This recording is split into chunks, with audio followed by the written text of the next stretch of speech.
Happy Hump Day. Hope everybody had a good one. Well, the best laid plans never always go to plan, right? Isn't that how that works? The wheels fell off like 5 minutes until like going live, like everything was going fine, and then all of a sudden, no, it wasn't. Invariably, that happens, right? We tried our best to make the plans, and stuff happens. It's no big deal. Yes. So, for those who don't know, this is Derek Hoover. He's of the Yesterdaze podcast. Hello, everybody. People here to say hi to you. If you are watching us on replay, by all means, go find their podcast. I'm sure it's on every podcast platform available. Yeah. Yes. Okay. Choose your own adventure. Choose your own adventure. Exactly. There you go. So this is my more traditional form. So this is going to be a little. I'm rusty-ish. I'm telling you, I'm a little rusty right now because I haven't done this in 2 months. It's okay. 3 months. So we're going to have some rust. It's going to be like I'm doing this for the first time ever again tonight. So you get to be my those joints. Yeah, warm up. So what do you know about Venn diagrams? I know that there's circles and they sometimes do that. They overlap. There it is. Yeah. Yes. This is Don McMillan. It's based on Don McMillan's stand-up. It is the geek nerd dork version of a Venn diagram. So we're going to go through these and we're going to find out where you kind of fit on the spectrum of geek to nerd dork. This is kind of what I call my icebreaker. So generally, if you're socially awkward and you have a high IQ or above average IQ, you're generally considered a dork. If you have a high IQ and you have an obsession, you're considered a geek. If you have an obsession and you're socially awkward, generally you fall into the stalker category. Now, to move from dork to nerd, all you have to do is find an obsession. Okay. And to move from geek to nerd, you just have to figure out how to be socially awkward. Now, I'm not sure how you do that, but I'm sure a few beers or a couple good blows to the head, and you'll be right there just fine. It'll be fine. You'll be fine. Fair. Now, to move from the stalker to the nerd, you kind of have to improve your IQ. I think that's kind of a misnomer in some ways, though, because if you think about it, stalkers tend to be fairly intelligent people. They're just you have to be crafty.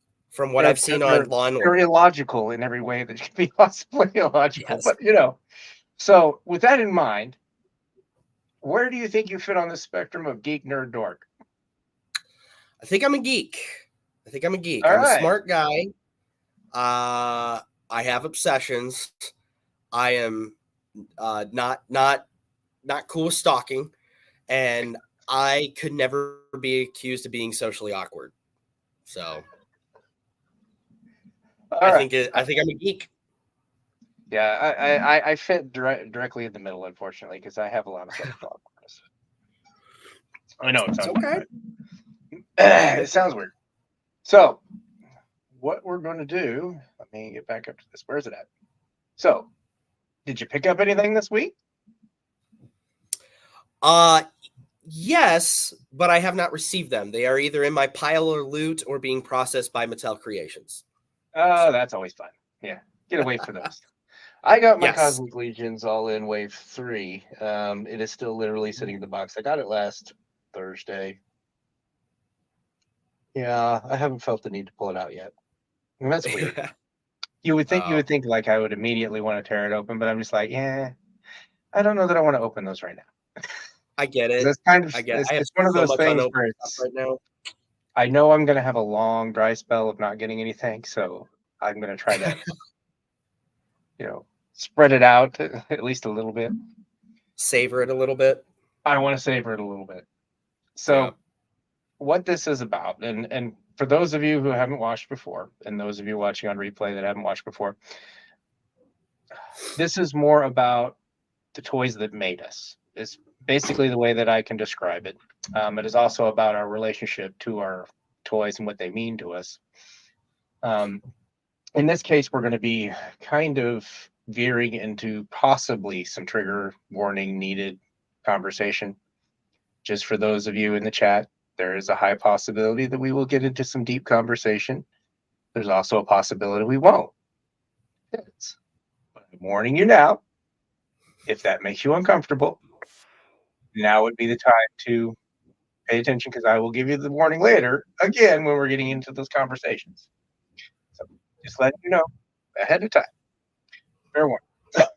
So one of the things that I do, and I make it important in my life, is play. And it isn't necessarily just playing with toys, just generally being playful in my mind as much as possible, because there's lots of studies that show that it increases longevity, increases neuroplasticity, keeps your brain fresh, all of these nice, lovely biological reasons to do it. But for me, I use it as a coping skill. Right. It allows me to connect with myself, and it allows me to, not take things so damn seriously all the time, because I could. I mean, I could literally just be stoic and be blocked off in stoicism forever. But Yeah. it's not healthy long term, at least not for your own mental stability. So one of the things that I define a play state for this, I want you to think about it. So a play state is a state of mind when one's absorbed in an activity that provides enjoyment. That's the key, provides enjoyment. Okay. The suspension of a sense of time. So if you're not fun, regrouting a bathroom. no, not well, unless you enjoy regrouting a bathroom. If that provides you Okay, that's enjoyment, fair. then at that point, yes, it would be an accurate assessment. So, Fair enough. given that definition, when was the last time that you played? Oh boy. Actually, I do some form of play daily, in Okay. some way, shape, or form. A lot of that is by way of engaging with my son after we're done with work, or before dinner, or after dinner, or both. If it's a weekday, on the weekend, we'll have all kinds of adventures or do stuff together. So sometimes it means playing with his action figures. Sometimes it means just running around the yard playing tag. Other times it just means roughhousing with one another. He likes it when I pick him up upside down and throw him around and blow farts on his belly and stuff like that. Typical 5-year-old yours is boy at stuff. that fun age. The fun age, Yeah. is, prior to 10. Then after 10, the attitude comes in. And then, Yeah, I've heard puberty, it starts getting rough. So I got 5 more good years. I've got 3 in it. So, my 25-year-old daughter, who, God bless her, she's amazing, putting up with her father more than she has to right now. And then I have a 16, almost 17-year-old, and then a 14, almost 15-year-old. My youngest is the one on the severe on the autism spectrum. So, okay. Yeah. So, yeah, there's chaos and ensued, and it is what it is. You got to have fun with it, because if you don't, it's going to eat you alive. Exactly. When you were a kid, what were your favorite ways to play? Was it everything played together? Did you have to separate it? Did everything have its own world? What were those favorite ways for you to play with your toys? Well, that is a little tricky. And this may be an opportune time. I'm not trying to step on a toe. Slight trigger warning. I had a very rough childhood. I'm a child of divorce. Yeah. So if that's something that upsets you. 2 Christmases. But yeah, 2 Christmases. So for me, most of the toys I had, I mostly had masters. I had a lot of Motu stuff. So for me, it was either like if the weather was crappy, in my room, having my own adventures. And, in some cases, kind of working out how I felt about things by way of my action figures. If I wasn't doing that, then I was outside playing in creeks with them and building sand forts and stick forts and having adventures. Or, sometimes it wasn't even playing with a toy. It was just walking along the levees and the creeks and acting out Motu episodes, or acting out Brave Star episodes, acting out Thundercats. So it was a lot of, and I didn't have a whole lot of kids around me growing up. And I was an only child at the time. So I didn't have too many people to engage with toys. Yeah. So it was a lot of imaginative play, making my own stories. Like I said, working out any problems I had, by way of creative play, or just kind of making my own adventures and making my own fun. That's how I went about it. So you didn't care that all your toys mingled together. It wasn't like everything had to be scaled differently and it would cause you issues. So No, there's some people that, you know, for me, all of my toys played together. Yeah. Now each of them had a separate display, Right. but they were all played together. Yeah. I didn't care. You know, I could just imagine that, you know, yeah, the scales off between G.I. Joe and Thundercats, but you know what? They're aliens. So, you know, it works. Yeah, they're aliens. They're just bigger. That's It all. doesn't really matter. So at that point, we can just play with it. It's not a big deal. You know? I don't think I started getting like about that until about 1989. And I know it sounds so weird to be like, how do you have an exact year when you started getting about it? But it actually stemmed from the Toy Biz Batman line and DC Superheroes line. Oh yeah, yeah. Because you had some bad scales in that. Like, that's. It's like Batman's one height, and Bob the Goon's another. The Joker was a weird height. Lex Luthor was an oddball one. He just scale wise, you would think he's about 7 feet compared to Superman, that was modeled more after the Kenner Buck. Yeah. Well, they reused that Batman buck forever. I mean, 50 million Batmans out there with that buck. So yeah, it's hilarious. So I want you to think about those times as a kid when you played. Do you remember how it made you feel? A lot. It made me feel a lot of stuff. A lot of the time, it honestly, it made me feel safer. Okay. Because it was a situation I was in control of. This was a world I was building. It was my rules. It was what I was, you know, Motu, for example. It's often cited that the big selling point for that, especially with, you know, little kids in general, especially little boys, it was, I have the power. You had the power as a kid. You got to decide. And, you know, with my folks' divorce, you know, it was messy. It was the 80s. So I had a lot of solitude. My mom didn't always make the greatest choices. But when I had like an hour to myself to set up my Motu figures and play with those and build an adventure and build a world, I got to be in control. Things weren't chaotic. People weren't screaming at each other. People weren't fighting with each other. There was no dishes being thrown or whatever ugliness that can happen in those situations. It wasn't happening there. It was my rules, my world, my decisions. And you know, when you're 5, you don't understand that that's what's going on. Yeah. Through the lens of being 42, you're like, no, that's what I was doing. I was trying to have some control of the chaos in my life at the time. And it provides that safety, even if it's just in your head. Yeah. Exactly. Yeah, that's, you know, that's one of those things with toys with me as a kid, coming from a child of abuse and divorce. We had both. We were equal opportunities. Yeah. You know, my toys were my refuge. Yeah. And they were the safe place, and I could, like you said, I was in control. I got to do what I wanted to do with it, and nobody could tell me that, you know, Lion-O can't play with He-Man. No. Want to bet? My world, my rules. I don't care. This is my sandbox. Exactly. It's that moment. So, yeah, exactly.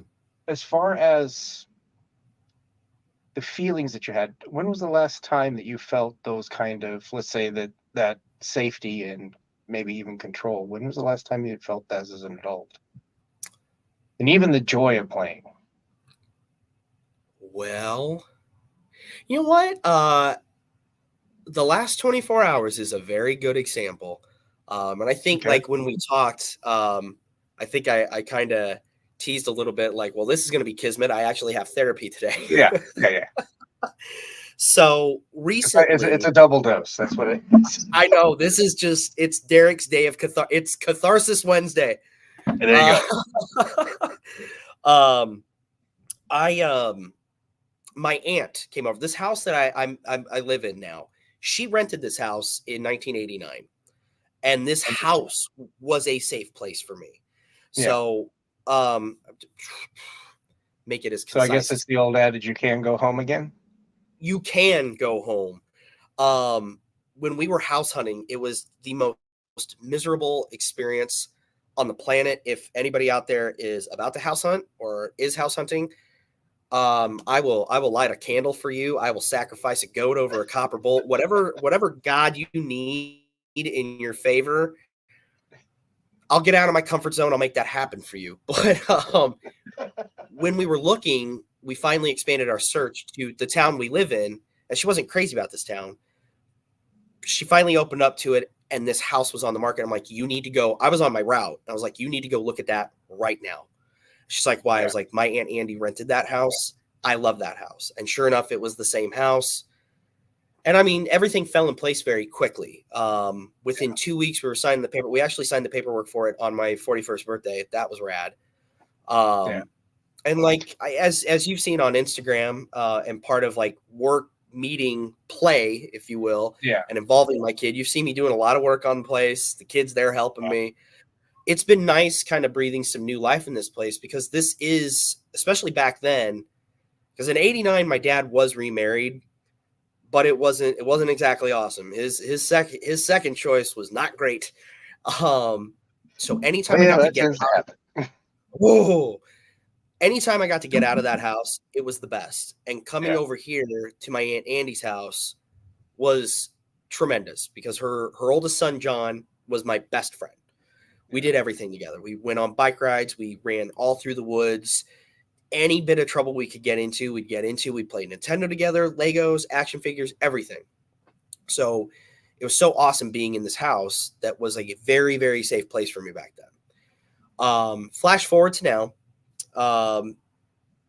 Both of my biological parents have passed away, but my stepmother's still alive. And she still, in spite of not talking to one another, still tries to find delicious ways to be a pain in my ass. The long and the short of it, my Aunt Andy came over last night, and she gave me some pictures that stepmom had been keeping from me, and she got to see Henry and see, that's my son, and how we interact and how we play and just how I talk to him when he wants attention. Like, I don't scream at him. I don't tell him to go to the other room. You know, and she even said, she's like, it is so amazing watching you be a dad. I love watching you be a dad. I love anytime I get to come up here. She goes, it's insane to me that I'm sitting in a living room of a house that I rented for 5 months in 1989, and you're living in it, building a life with your son. So as far as when was the last time, I believe you said, when was the last time you felt like that kind of joy with playing and what have you? It was actually last night, because, she ended up, shuffling off and heading out to dinner and stuff. And then, Henry was very patient. I'm incredibly spoiled by his behavior at 5. I really am. You got a ways till you get the difficult part. You're fine. Yeah, I know there's going to be really, once you get from like the 0 to 2 is really, really fun, but it's just a lot of exhaustion. And then 2 to about 7, that's kind of really the fun magical age. And then 7, 8, 9, you start getting that. You start getting that other level. Looking forward. It's fun. But you know what? The kids, sorry. My kids are the greatest thing to me since sliced bread, and it doesn't matter how difficult my youngest is. It doesn't matter how easy my oldest was. At the end of the day, they're my life. Beyond that, everything else doesn't really matter.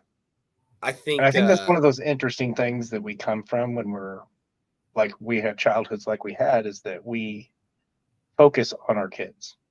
Because we don't want them to experience what we experienced, that chaos, 100%. that strife. 100%. It's really an interesting way for us to kind of, in some ways, it helps us work through our own issues while we're working with them. So, it's a nice thing. It's a nice thing. So, I want to check in with the chat, because we have quite a few people. So, hi everybody. Hang on. Let's see who's here. I was here doing. You wouldn't tell him, no, we were going to be live. He's got Suede Knight. Said he's here for a heaping helping of you, sir. Oz is here. We are officially YouTube ready, because Nolan has been here. Facts. Internet Eric says he's in the middle of his own live stream and left. I'm very professional to show you some love, Derek. He is one hell of a cheerleader, man. And he actually when I sent him the link earlier, he told me, he's like, man, I got my own live stream, but he looked into like what this episode was going to be about, and like what he's like, I need to explore this guy a little bit more, so I subscribed. So he subbed to you. He's in. All righty. Well, that would explain what I went up to. So I was like, oh, I just randomly went up to. Well, because I'd gone down one, and I was like, okay, we went back up to. All right, we're good. There you go. All right. Carol here. Hey, Carol, how are you, dear? Hope everything is well in your land. Mr. Ed, what's up? Action Figs is here. Rhea Black is here. Hey, Rhea. Thanks for coming. Appreciate it. Gap After Dark. What's up, Gap? And up, there's this man. Damn it, Larry. Hey. Oh, what I wouldn't give to see him go wee and twirl in a chair. Well, unfortunately, I'm currently in a chair that has no wheels, and it's really not even have a back. So I'm literally sitting on a stool that you would use to play piano. So, you know, Ooh. It is what it is. There's Cobweb Collector. What's up, Jacob? And Duchess of Darkness. Hello, Duchess. Thanks for being here. And there's trouble right there. Ms. Allison Troy. You know what? Spam risk? Really? Really? I hate you. Spam calls. That's all I get now. No one calls me. It's just spam calls. Oh, I finally, my wife showed me how to like turn because I was getting them all the time while I'm driving a giant FedEx truck and trying to listen to podcasts. She's like, you can silence those. I'm like, no. She taught me how to do it, but it did end up backfiring because if a number's not saved at all, it will just automatically. Yeah. It happened when Larry Kenny called me. Oh, goodness. Back in January, he was like, yep, it was Saturday night. He's like, I'm going to call you tomorrow. We're going to get everything set up for Monday. Sounds great. I'm looking at my phone, waiting for the time. I'm like, okay. Well, maybe he's running a little bit behind. I come back. I have a missed call and a voicemail. I was like, what the hell? It said the number was from New York, scam likely. From the same number, I have a voicemail. It's like, hey, Derek, it's Larry Kenny. We're supposed to talk. If you give me a call back, I'm like, oh, this is great. This is tremendous. I'm going to go jump off a building now. Technology wins again. Oh, I wanted to just curl in a ball and fade away. Jacob wants to know if you brought the olives. You know what? I'm so out of the loop. I'm assuming there's some joke there, but I'm just missing. There is. It was a birthday present from Allison because she said it goes back to this Maury Povich episode where a woman was apparently deathly afraid of olives. Gotcha. There you go. And we decided, you know what? We're going to make this a thing because I love the rational phobias. Those are fun things. Huh. Always fun. You can have a normal phobia, but an irrational phobia, that doesn't make any sense. But, Yeah. Half of those people were probably on there as plants anyway, so Yeah. Nobody can have that many difficulties and problems in life. I'm sorry, No. All right, so is there a way that you play now with your toys versus when you played as a kid? Is there a big difference between that, or do you kind of play the same as you played as a kid, maybe? Because I'm sure with your son, it's kind of you have to kind of do this hodgepodge of Imaginext and whatever else is running around. Well, he's kind of he's always had a hodgepodge of toys. Like he had the Imaginext stuff. He decided on his own that was for babies. We didn't tell him. Like he made that decision. Like, no, that's for babies. I don't want that. I just want my Ghostbusters and Ninja Turtles. So he's had action figures of some sort since he was at least about a year and a half, 2 years old. It started advancing more because I started buying him Origins when he was about 2 or 3 because he was fascinated with them. Like he saw some of mine and he's like, whoa. It's like now he's got a pretty healthy Origins collection. He's got some nice Ghostbusters. He's got mostly Mutant Mayhem, but some great turtles. And we'll play those together. And it's what I find funny with him is usually it turns into everybody's on the same team. Like it'll start out, and I love it. There's something very, very cute and very sincere and sweet. He likes cooperative. He likes cooperation, and you know what? We're Yeah. gonna figure this out, and we're all gonna get along. And you know what? I thought you were a bad guy, but you know what, Skeletor, maybe you're not. Come on, let's go. Yeah. And I kind of love that. Like with it's endearing, that's for sure. I mean, it's so interesting. cute. Like So just and want now everyone that to he's get got along. conflict resolution down, I think you're pretty set. He's But- very advanced. I don't think I'm gonna have to worry about him. So when you were a kid, who won the most, the good guys or the bad guys? Good guys always won. Always Good guys won. always won. Always won. Always had to be the good guys. Okay. Always had to be good guys, man. So in your child, you kind of talked about Motu. Any other lines besides Motu in your childhood that were significant to you? There were. The thing is neither of my parents had a boatload of money. Yeah. And my dad was a boomer, and his old man was a World War II vet and a drunk. So I don't think my dad really knew how to play necessarily. He didn't understand. Yeah. I don't think he understood the 80s. You know what I mean? Like, I don't think he understood it. All the toys and not enough time. That's pretty much what the 80s was for a lot of us. Yeah. And like before he got remarried and when he would have his weekends with me, we'd do stuff together. He'd videotape cartoons for me if I couldn't catch him. He 100% had an illegal cable hookup, so he recorded stuff like Mousercise for me. Mm-hmm. But we didn't do sitting down and playing with action figures. That wasn't him. That wasn't how you bond with your son. Yeah. How he bonded with his old man was like working together. Yeah. So it was working on his house, and it was like teaching me to drive a nail and stuff like. And I had fun doing that. I was hanging out with my dad. Of course, I had fun. Yeah. But we didn't do a whole lot of that together. Free childhood labor. Yeah. Yes. And neither one really thought to buy toys all that often. And you know, like I said, I mean, they both. My dad had more money. But a lot of it was going into his house that he was renovating. Yeah. And I wasn't with him Monday through Friday. Mom didn't have a shit ton of money.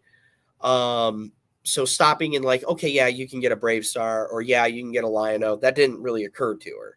Yeah. And sometimes back then she could be a little self-centered, but then I'd come home and I'd have like a pile of Smurfs on the table. Yeah. You know, so really the ones that stick out to me was my Motu, and I had Smurfs, and I know I had like a little Teddy Ruxpin, like I think like a 3-inch figure, like 5 POA maybe. The one that talked was weird enough. Just it's kind of like the Furbies. Don't take the fur off. I didn't know. Or Tickle Me Elmo. Don't look at the skeleton of that. Yeah, nightmare fuel. Yeah. But most of my toys were Motu. I did, but like cartoons, I watched them all. Like that was a lot of escapism for me. So if I wasn't playing with my toys during, non-peak hours for cartoons, I was watching cartoons. And it was usually stuff like I loved the 80s Dennis the Menace because it was a little blonde kid getting into trouble and having adventures. Yeah. Of course I loved it. Yeah. But a ton of Thundercats, Brave Star, and Motu. Those were my 3. Okay. I'd watch them all the time. So did any of those toys make it to your adulthood? I have recently, I had been flirting with it because they looked so good. I finally pulled the trigger a few months back on a Super 7 Ultimates Lion-O. And it just looks exquisite. I'm gonna get in trouble with that line, I guarantee it, because I'm gonna start scooping them up. I'm not as much of a vintage collector as I used to be. Before my current relationship, I had previously been married. When we split up, I was starting over, and I sold everything except for some comics.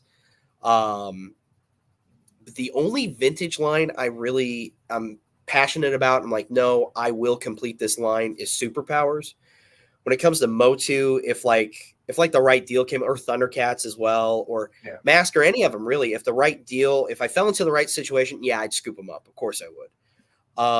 But as far as like religiously tracking down the figures, I mostly stick with like the new interpretations, like Origins, Masterverse, and now the Super 7 shit. That It was definitely on has my radar.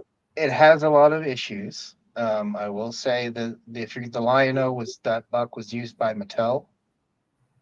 That was the one they used for the SDCC stuff. And Oh yeah, okay. So so clarify. the I basic got version 2. okay. Because I would say Yeah, the versions that they had early on were basically the Mattel bucks used over right. again. That like So first wave they released, and then they stopped doing it, and then Super 7 just re-released them. I yeah, got the second buck, and that one looked, just based on pictures and in hand, way better than that first it's one. I would like better articulation in the arms. Okay. That's my big gripe. I don't need 25 accessories. Just give me a double jointed elbow so I can actually have him do sight beyond sight. I'm just saying, not You hard. don't Give me a need wrist pivot. 10 So sets of hands. I want him to be able to do what he did in the cartoon. Not I hard. want you to do the thing. Do the thing. Exactly. Just make it a double jointed elbow that can actually bend along with wrist articulation that actually works so that he can do this. Give me a double handed sword. I'll be fine. Because Yes. the Bandai, Very I have simple. the Bandai one too from 2011, the one that they Oh, did okay. plastics lineup. Yeah, So I yeah, have yeah. him 2 times. Ooh. I have the dream version of him, the translucent one. I have that on pre-order right now. So I mean those figures they actually have good articulation. I can get the Lion-O to hold the sword. And I'm just like, why can't you do that? You charge me $55 for this figure, and you can't do what you need to do. Yeah. What are we doing here? So What are we doing? pretty much that's why I only bought the Mutants, Mumra, and I bought most of the Thundercats, except for I didn't get no season 2 Thundercats for me. Oh, really? Don't need Fumra, don't need Bengali, don't need Linkso. Pass on that. I didn't get Snarf either because Snarf just annoyed the shit out of me. You know what? No one's going to hold that against you. So that was one of those characters in the cartoon. It's like, I get that he's there for comic relief, but it's not funny. Yeah, like him and T-Bob can Yeah. go away. So,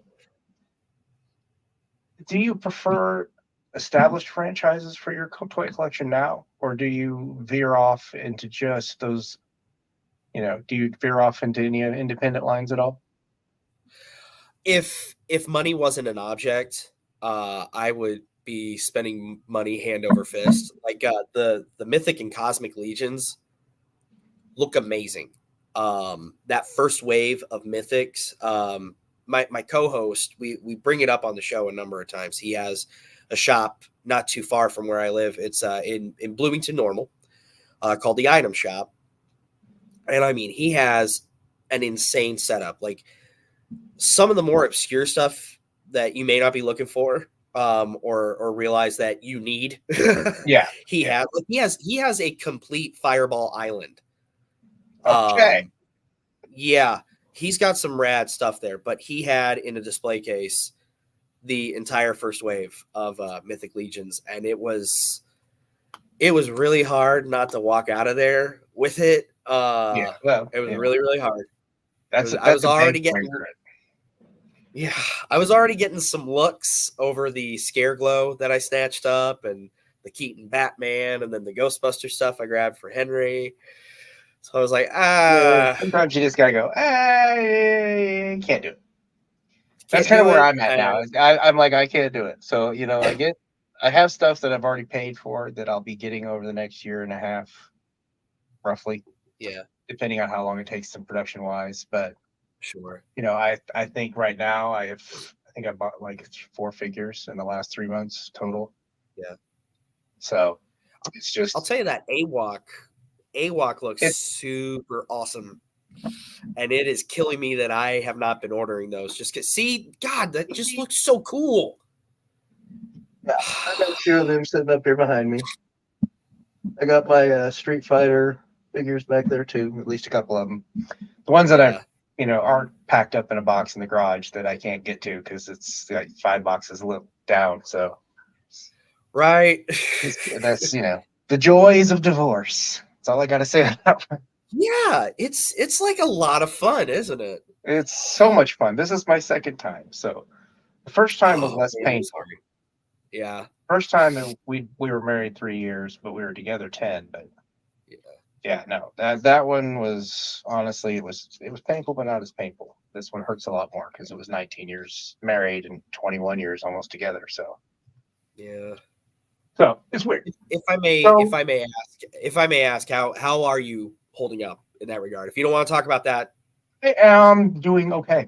I can't really complain. I can honestly say that therapy has helped immensely, and the fact that I have so many great people that I have surrounded myself in the community that we built. We can call it a fellowship if everybody wants to call it a fellowship. That's fine.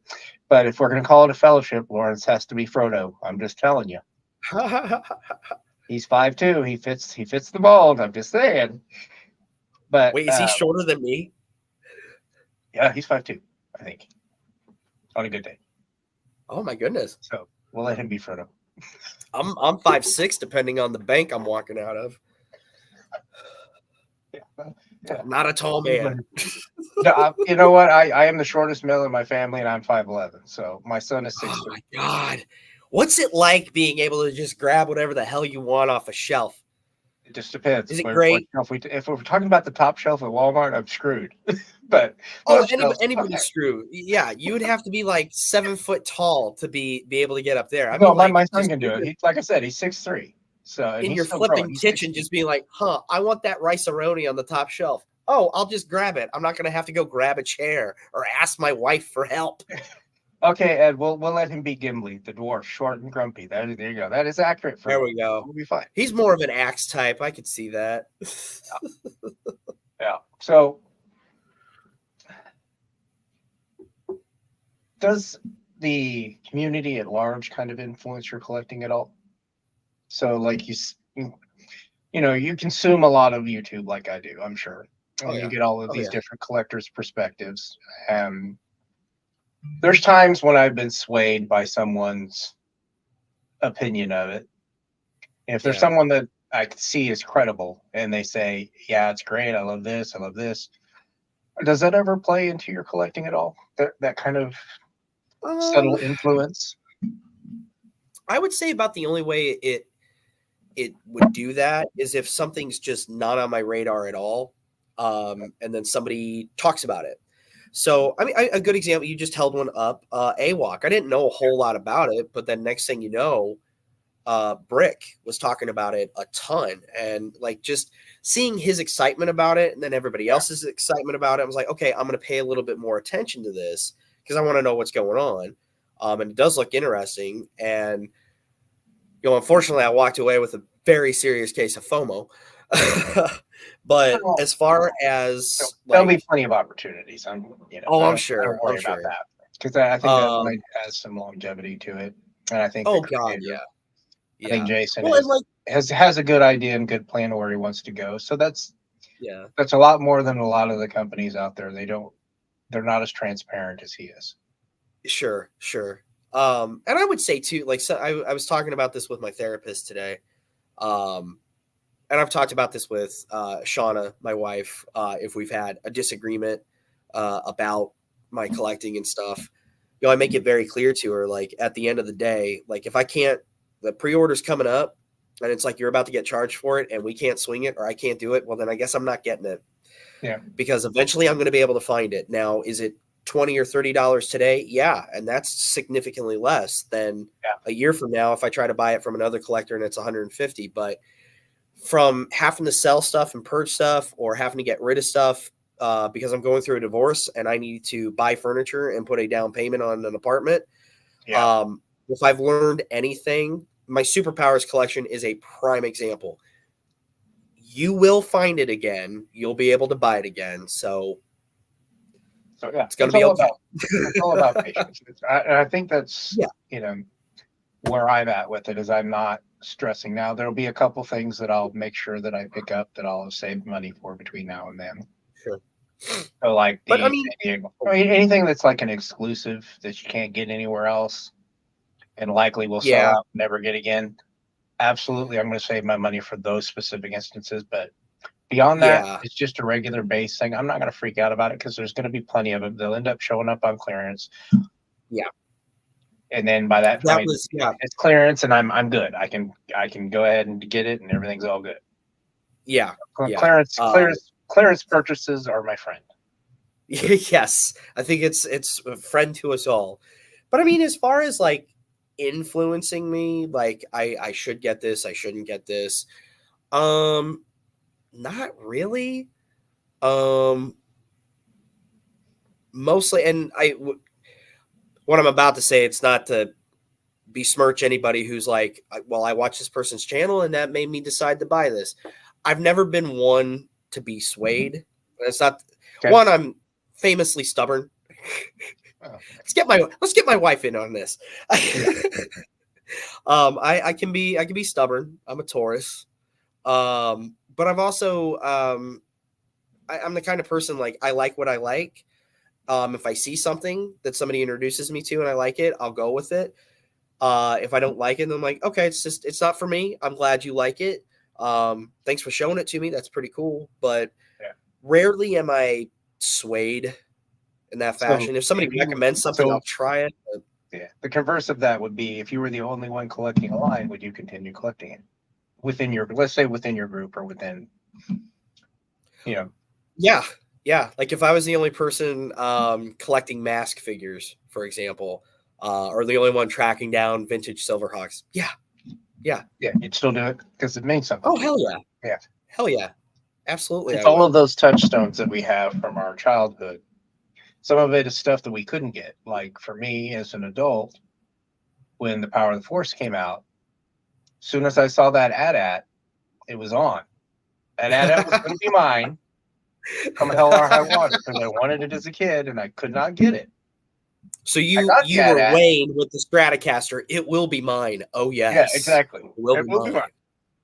I mean, I bought everything in the Power of the Force up until episode 1, and then that soured me on Star Wars for a while. I still read the books. That's the rumor. The books were great. Yeah. Books were always great. I read all of them all through part of that the New Jedi Order section of it.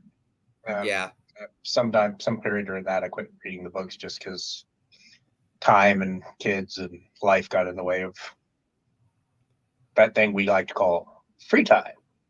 Yes. Which didn't exist at that point. Dries up very quickly. Yeah, exactly. So have you always collected toys, or was there a lull? Was there... What brought you back? Yes. Well, I collected, but it was difficult. Okay. What brought it back to me as far as like being prominent was independence and my own money. So like when I was a kid, I had I was a victim of the satanic panic. There you go. That's always fun. So Motu, gone. RGB, gone. Smurfs, gone. Yeah. Everything was gone. Now, once Batmania took over, my dad, my stepmom, I remember the Christmas that I got Batman, Robin, Joker, Bob the Goon.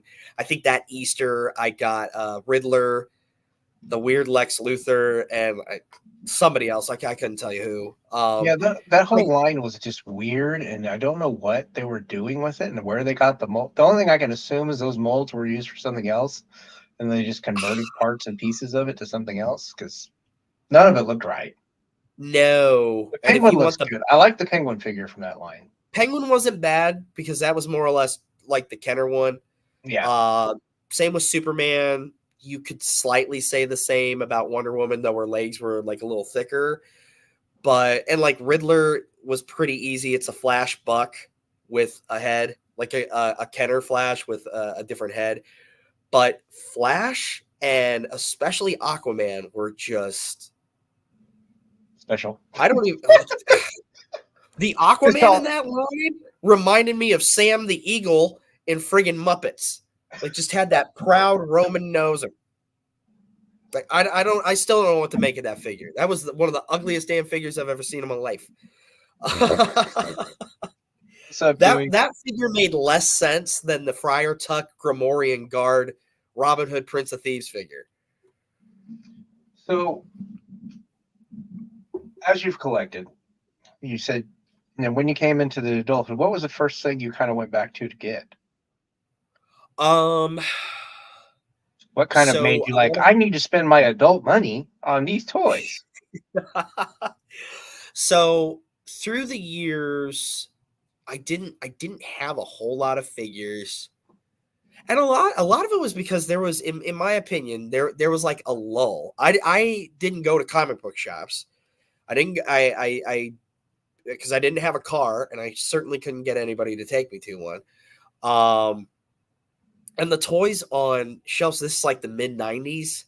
I mean, if you like them, great. A lot of them Lots are of awful, extreme, very extreme. Like extreme. It was so hard and so extreme, and giant pecs and yeah.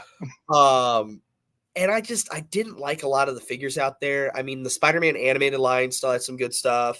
Yeah. The Kenner Total Justice line was pretty good.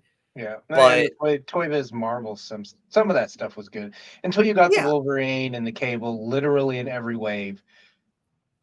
Yeah, that got boring. It was like overkill. By the time I got done, I think I have like 20. I bought all those too, so I think I have like 15 Wolverines and probably 10 or 15 Cables, and I'm just like, why? I get that they're popular characters, but come on, let's get a little diversity here.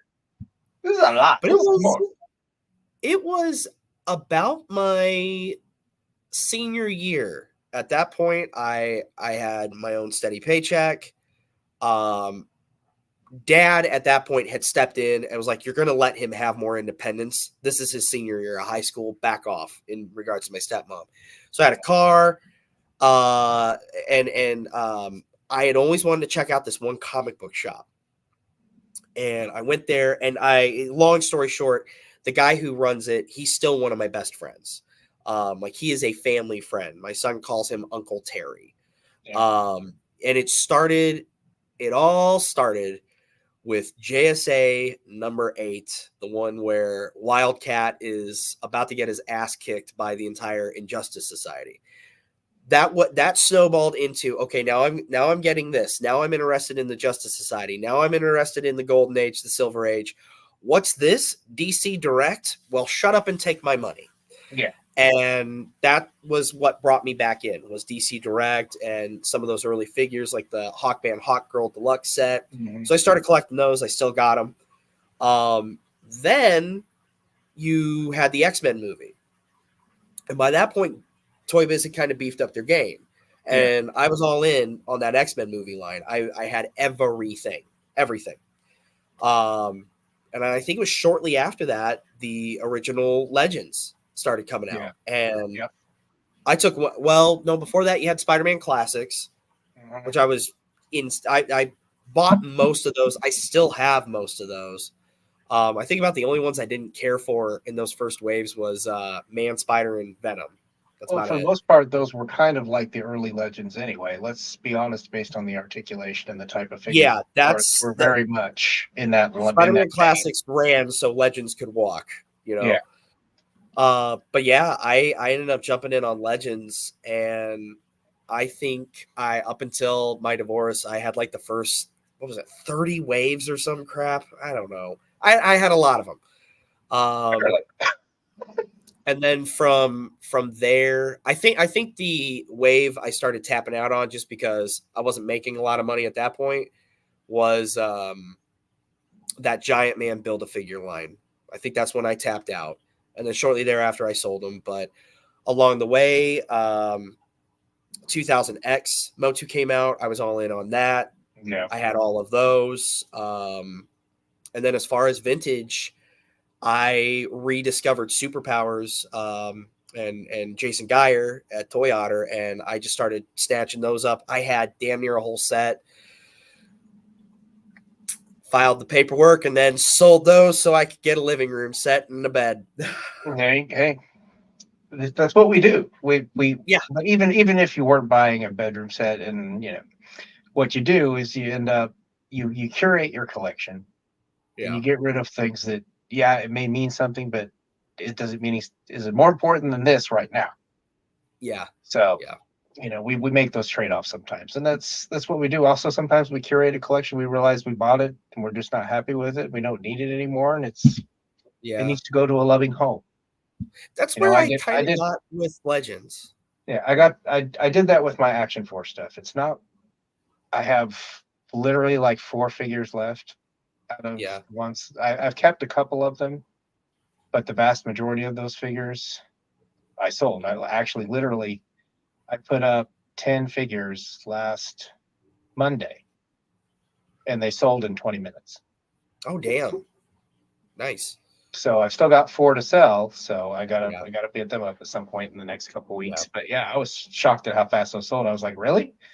Because the first I put up a Parallax, Hal Jordan, and a Batman Who Laughs. These are the multiverse, DC multiverse ones. I put them up for sale, and the Hal Jordan was up there for about a month, and the um, Batman Who Laughs was up there for about 8 weeks, and then it finally sold. But a guy tried to lowball me on it on an offer, and I'm just like, dude, first off, I'm not selling you the figure for less than it cost. I'm Yeah. good. I am good at giving you retail, but I am not including shipping. That's not happening. Sorry, dude. Have a nice day. So the second guy that said just paid everything. Okay, we're good. I don't need to do it. Yeah. But, Yeah.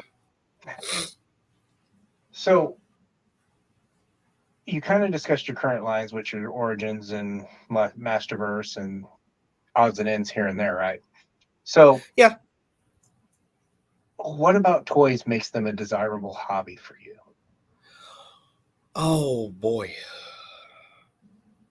Well, I think the kind of low hanging fruit answer to that is you're holding a piece of that mythology. Okay. You know what I mean?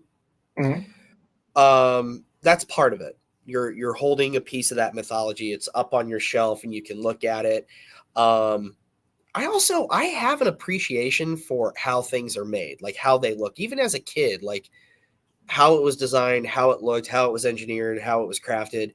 That went a long way with me. And that's why, we were talking about the extreme 90s of toys. That's why I stepped away from it. It looked like shit. I didn't care for the looks of the hands that are bigger than the character's head and pouches as far as the eye could see. The But 90s. Pouches everywhere. Yes. The sad thing is that they hardly ever use those pouches. So why are they there? I don't understand that. If you're I not barely strapping use the into the pockets I pouches, have. what's the point? I don't need 25 pouches. I just need like 2. Maybe that was their version of flair. I don't know. Yeah, you need your 31 pieces of flair. I have 31. Look at Brian over there. He's got at least 30 pouches. Yeah, exactly. People could get a cheeseburger anywhere. They come to pouches for the atmosphere. Exactly. So, do you have any collection rules? What are any hard or fast rules? Like my hard and fast rule, I will never spend more than what I paid for my first car on any single item. Okay. Now, that doesn't mean that I can't buy it all in and it be over that price, but a single item cannot cost more than my first car cost. Okay. So that's my hard line. This is never going to change. This is not going past go. Okay. So something like when I saw the Cat Slayer, it was tempting. Oh, Very, very tempting, but I stuck to my rule and I'm happy with that. And I'm okay with that. Yeah. That rule is there to keep me from doing something immensely stupid. Because once that floodgate's open, all bets are off. Yeah, you have to set boundaries, man, or it gets it gets bad real quick. And this is coming from somebody who has dealt with addiction issues for a good Yeah. measure of his life. Yeah. You have to find where your guardrails are, or whether it's booze or, Toys. Yeah. Silverhawks or whatever, you got to know your limitations. As far as rules, I mean, it's a very simple rule. One, is this going to make me happy being in part of my collection? Does it fit? Or am I buying this just to buy this? I learned that from collecting the original Marvel Legends, because that was a problem I got into. It was like I was just buying them to buy them, and I'm like, what the hell am I doing? Like, I'm not like, why do I have this Electra that with butt joints or whatever that you can barely pose? Yeah. So that was one rule moving forward, like around that time. But like nowadays, the biggest rule is, okay, can I justify this? Yeah. And that comes down to it ultimately comes down to money and like what goals we have at home, as far as projects, as far as what needs the kiddo has, or Yeah. what needs Shauna has. Now, sometimes those rules go right out the window. Sometimes she will look me dead in the eyes and say, "Well, you just buy this because you deserve it. Like you deserve it. You've worked really, really hard." Or sometimes, in the case of my Eternia, she will just surprise me out of left field. Yeah. Like that was a huge surprise. I had finally reconciled. I'm not buying this right now. That was when the whole, this is a thing that you will find later, and that's fine. Yeah. Because we were getting ready to start house hunting. There was no way in hell I could justify taking out a $750 line of credit, Yeah. or maxing out a card like that if we were gonna get ready to try to buy a house. Like there was no way in hell. Her and her mom conspired and bought it for me. And that's a good thing. I mean, that's Yeah. When we have those people that support us in our lives, it makes a huge difference. Well, I think some of that too is, at least in the case of what Shauna and her mom do for me, because her mom constantly buys me the ephemera, if you will, of all these different lines that I love. And that, like, in regards to vintage stuff, that is the stuff I will hunt down, because nobody's gonna remake, the plastic cup and mug set from Motu. Nobody's gonna remake that stuff. Nobody's gonna remake the Palette Fighter book with the record. Yeah, that stuff was back then. It was all part of the marketing push, and nowadays we don't have that full onslaught marketing push. I mean, Star Wars still does it, but I mean, aside from that, you're going to find intermittent stuff, but it's not going to be so focused like it was, where it was specifically, you go out and get the lunchbox with the He-Man on the outside and the thermos on the inside that had the He-Man. That kind of merchandising is kind of, for lack of a better word, fallen off the wayside. Now it's just, we're going to merchandise in a different way, but it's generic stuff, so they don't have to pay licensing fees. And well, you're not going to find the old plastic tubs no more. No. Or the metal ones. And it's like, no, back then it was a whole aesthetic. Actually, give me a second, because the sun's going down. I'm going to get some lights on, because I'm starting to look more and more like a corpse. Keep talking. Corpse, that's good. Yeah, I'm talking to a corpse. That's fantastic. But yeah, no, that whole 80s programming, marketing plot, for lack of a better word, kind of navigated most of us who lived in that decade as children. That marketing ploy was everything. It was coloring books. It was, you get crayons with the pictures of the people on it. You could get everything from plastic plates to even paper plates. Yeah. That was, I mean, hell, somewhere in my office, it's in storage, because that's the next room to be renovated. I have a Stay Puft Marshmallow Man pencil sharpener from the 80s. Exactly. There was so much. It was just this deluge of stuff. Yeah, and they wanted you. Awesome. They wanted you hooked on that brand. Just buy it all. Yeah. Oh yeah. It was like that song Pusher Man. I almost feel sorry for my mom and my dad for that decade, because let's be honest, it was a lot. and I could have gotten a lot more. Yeah. We weren't rich. My dad was Yeah. well off. My mom was not. My mom was a single parent Yeah. raising 2 boys by herself. But I still got toys. So, Yeah. all of those ephemeral things, Yeah. those They're things kind of great. were cool. It was great. I wanted to take that He-Man lunchbox to school. I wasn't ashamed of it. Hell, Hell yeah. I would have probably taken a He-Man lunchbox to school in high school because I didn't care. Just because. Oh yeah. And well, that and I was the type that welcomed somebody giving me a hard time. Like, please say something about my Yeah, lunchbox. exactly. Go ahead. I got nothing else better to do. So I got time to deal with your bullshit right now. yeah, exactly. So are you exclusively out of the box collector, or do you have stuff that's in box? Is there a balance between the two, or is everything just loose and displayed? Well, right now, almost everything's in a box because, like, in the Well, process of being in the it's in short-term storage. rental. We'll call it storage. Well, it's in storage, but like a lot of it is still like I never opened it. It's like I ordered it, okay, I got it. Let's pack it because we're gonna move soon. So eventually, a lot of that stuff's I'll gonna get back to opened. you eventually. You can sit over there. Yes. Because as you can see from my intro, I used to have stuff on the walls, and that room used to be kind of like that moment of walking into the old Toys R Us, and you would just see Yeah. aisles of toys. Yeah. Not the Toys R Us before it died. I'm talking about 80s Toys R Us where it was shelving units packed to the brim with toys. You had a whole big old line of G.I. Joe. You had a whole thing of Masters. It was always Yeah. these huge sections. Yeah. That's what Yeah. that reminds me of. That's why I keep some stuff on card and I keep some stuff in the box. But the Yeah. majority of my collection really is running around somewhere in somewhere out. Yeah. Most of the time. I'm for the most part, I'm out of box. Like I used to be mint on card and about that. But that kind of stopped being fun, and then you run into space danger a lot faster, and I don't know. Now it's like I want to pose them, I want to put them on a shelf, I want to have a setup with them all together. So, is there some stuff I would probably keep in a box? Yeah, if it was like something really special. I don't think I'll take the Masterverse 40th anniversary figures. I don't think I'll take that. I've taken them out to play with them briefly, but I put them back in the box.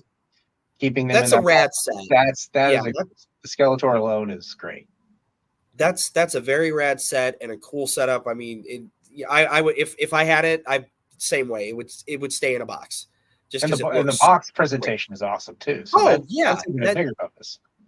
That's like it's designed to display it's no notes. It's perfect. Pretty much. That's something you would keep in box. It looks fantastic. So is there anything that you don't do with your toys right now that you'd like to do? Display them? What I'm referring to more is like there's people like me that do customs and dioramas. Is there something along those lines where you would want to flex some creativity with your toys? Oh, hell yeah. I would love to do dioramas. I would love to do that or build scenes out. Oh man, that would be great. That would be tremendous. Like once things get a little more settled or that room's at least set up to where I can justify like, all right, you know what? It's the weekend. I'm going to spend an hour and a half downstairs painting this or doing this or carving this or whatever the case may be. The kid's in bed. Wife, she's upstairs watching Special Victims Unit for the 40th time. What is the deal with women liking murder and the R word in their TV shows? I don't get it. It's not for me. It's not for me. But absolutely, once things are that's the trauma speaking in that instance, Derek. Let's be honest. We avoid those things because in some ways they can be triggering for us. Yeah. Yep. So, I can't watch that. I can't watch stuff like that anymore. Yeah, I'm not a fan of horror movies just overall. Nope. I mean, I like the first 2 Scream movies, but those were really the last horror movies that I watched. And the reason I liked them was because they were so meta about the actual genre. Yeah. And it was poking at it the entire time because it's a bunch of dumb kids running away. They all get killed. Congratulations, except for one who makes it through magically. It's like that. I've seen the story at least a few times. Yeah. Yeah. I'm not a horror guy to begin with. I don't mind a good thriller. I love monster movies. But that's different. It's a monster. It's A a monster. monster isn't Yeah. real. Yeah, But no. like when it's like a human doing something to other humans, I can't watch it, man. I can't watch Reservoir Dogs anymore because of that scene with the cop and Michael Madsen. I cannot watch it. I tried. Nope. Cannot watch it. The second he says, I got a little kid, I started crying, turned it off. I'm like, nope, I'm out. I'm done. Yeah, I'm done. You know, Yep. I think that's why I stick pretty much to sci-fi anime. I will occasionally venture into thrillers. I do like shows like Seven, just because you don't really see anything in it. Truthfully, there's no actual. You don't see the violence. You just see the aftermath and the reactions of the people, which would be really realistic in that way. And maybe it's just because in that instance, the psychopathic mind of the killer is what's interesting and fascinating to see where his mind goes. Yeah. So for me, that's more of the psychologist in me going, ooh, that's an interesting development. Yeah. That's where I get into that spot. But that's about the darkest I get with that kind of movie. I think something that troubles me and I kind of recently stumbled across this because somebody was talking to me about this movie called Terrifier with this weird clown. And you know what? You put clowns and you make them scary. It's bad enough. Clowns are already creepy as it is. Let's not add extra creepy. It's like killer clowns. I can remember seeing Killer Clowns from Outer Space when I was way younger. I don't remember when it came out, but it was probably right after that on HBO, and that was pretty fucking terrifying. But my mom, Now, my first experience with a scary movie was Poltergeist. I literally was screaming. I was probably 7 or 8 when she took me to that, and that just did not. That gave me nightmares for years. I had an old record player, and the song that's in that at the end is the last song on that record. Oh, so you need to burn that record. Oh, I don't have it now, but I had it for years as a kid. And I would make sure as soon as it started, it was off. We're done. I'm not listening no more. Yep, we're all done right now. Trigger all of that trauma that I got from just watching that movie. I mean, the things in that movie for a little kid, absolutely hell not. I would not let my kid watch it. No. But I don't care that it's PG. I'm not letting my kids watch it. Well, the definition of PG back then was ridiculous. Yeah. You got one gratuitous boob shot in there. Yeah. Maybe an F-bomb. Yeah, exactly. So Ed has made the comment that women love murder shows but are afraid of the dark. Yes. It's because they watch the murder shows. I'm just saying there's a correlation. It's a vicious cycle. There's a correlation there. There's something there. Yeah. So what's your favorite all-time line and why? Ooh. This is great because we just had a record session and the boys thought they had me pegged in at, well, Motu is your absolute favorite. I was like, no, Motu is not my absolute favorite. It is in the top. It's in the top, but it's a favorite for a different reason. So a look into my window of crazy. I have like the pyramid of greatness. I have 3 lines that are my favorite, but they're my different aspects of them are my favorite for different reasons. And I'll try to dial back the verbose nature that I'm known to have. My favorite line toy-wise, as far as collecting and seeing and just the engineering, everything, Superpowers Collection by Kenner. I thought that was tremendously done, well engineered. They look great. They're wonderful representations of the characters. You have amazing box art. You have amazing card art.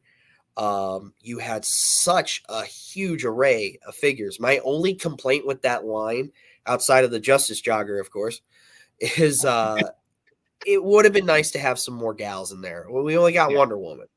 If the line would have survived, we could have got more. So. Yeah, well, I don't know, because really in the 80s, if you think about it, like G.I. Joe, there was maybe one female per year. Yeah. And I think it was a lot because they figured that boys wouldn't play with a girl figure, but I don't know that they realized that maybe we want more variety and we don't want just everybody to look the same.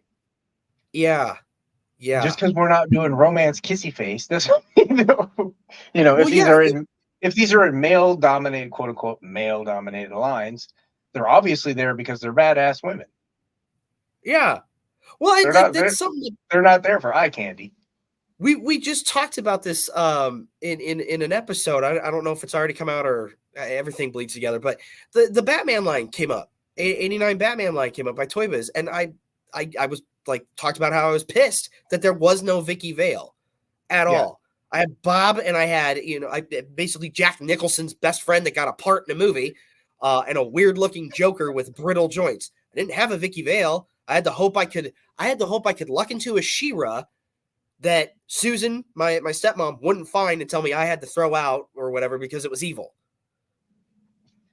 Just give me a damn Vicky Vale, man. It's not that hard. It's not that hard to make me a little Kim Basinger. Well, that's a good thing about lines nowadays. We are getting a little more diversity with the lines. We're getting some of those obscure characters, and it's a good thing and it's a bad thing because sometimes they can fixate on just one figure in particular. Yeah. So like you got McFarlane DC Multiverse still haven't done a great Wonder Woman. The one that they did, the collector's edition is good. It's still not great, but it is what it is. I wonder why he's struggling with her so much. It seems like a pretty easy. I don't know. It's because he's busy making 20 million Batman. So Yeah, Batman and Superman gonna get that line. It's interesting because he does so much, but apparently there's now going to be a Rumbler in a Bale Batman. Like okay, we need more Batmans and we need more Batmobiles. I mean, I have the '89 Batmobile, the one that he released. I don't care that the canopy's light gray. I mean, it's really not that light and it's not that off. If you have it in a shelf, you're really not going to notice it till you get right up on it because of the way the translucent plastic took the paint. Doesn't bug me. So, and I'm happy with that. That's my representation for Batman '89. I have a few figures for Batman as well. Those are my representations for Batman. I'm good with that. I don't need 20 Batman to make me feel better. I do really like the Speeding Bullets one, but that one just that's one of the few McFarlane ones I did pick up because I think that was the first. I think that's the first Elseworlds I ever picked up. Because I don't think. Oh my god, I love that story. So when I saw that figure, I'm like, oh hell yeah, that was an instant buy. So I'm irked that I slept on the Ted Cord Blue Beetle. I mean, I'll find him eventually. I love Ted Cord. I've got the 2-pack of him and Booster.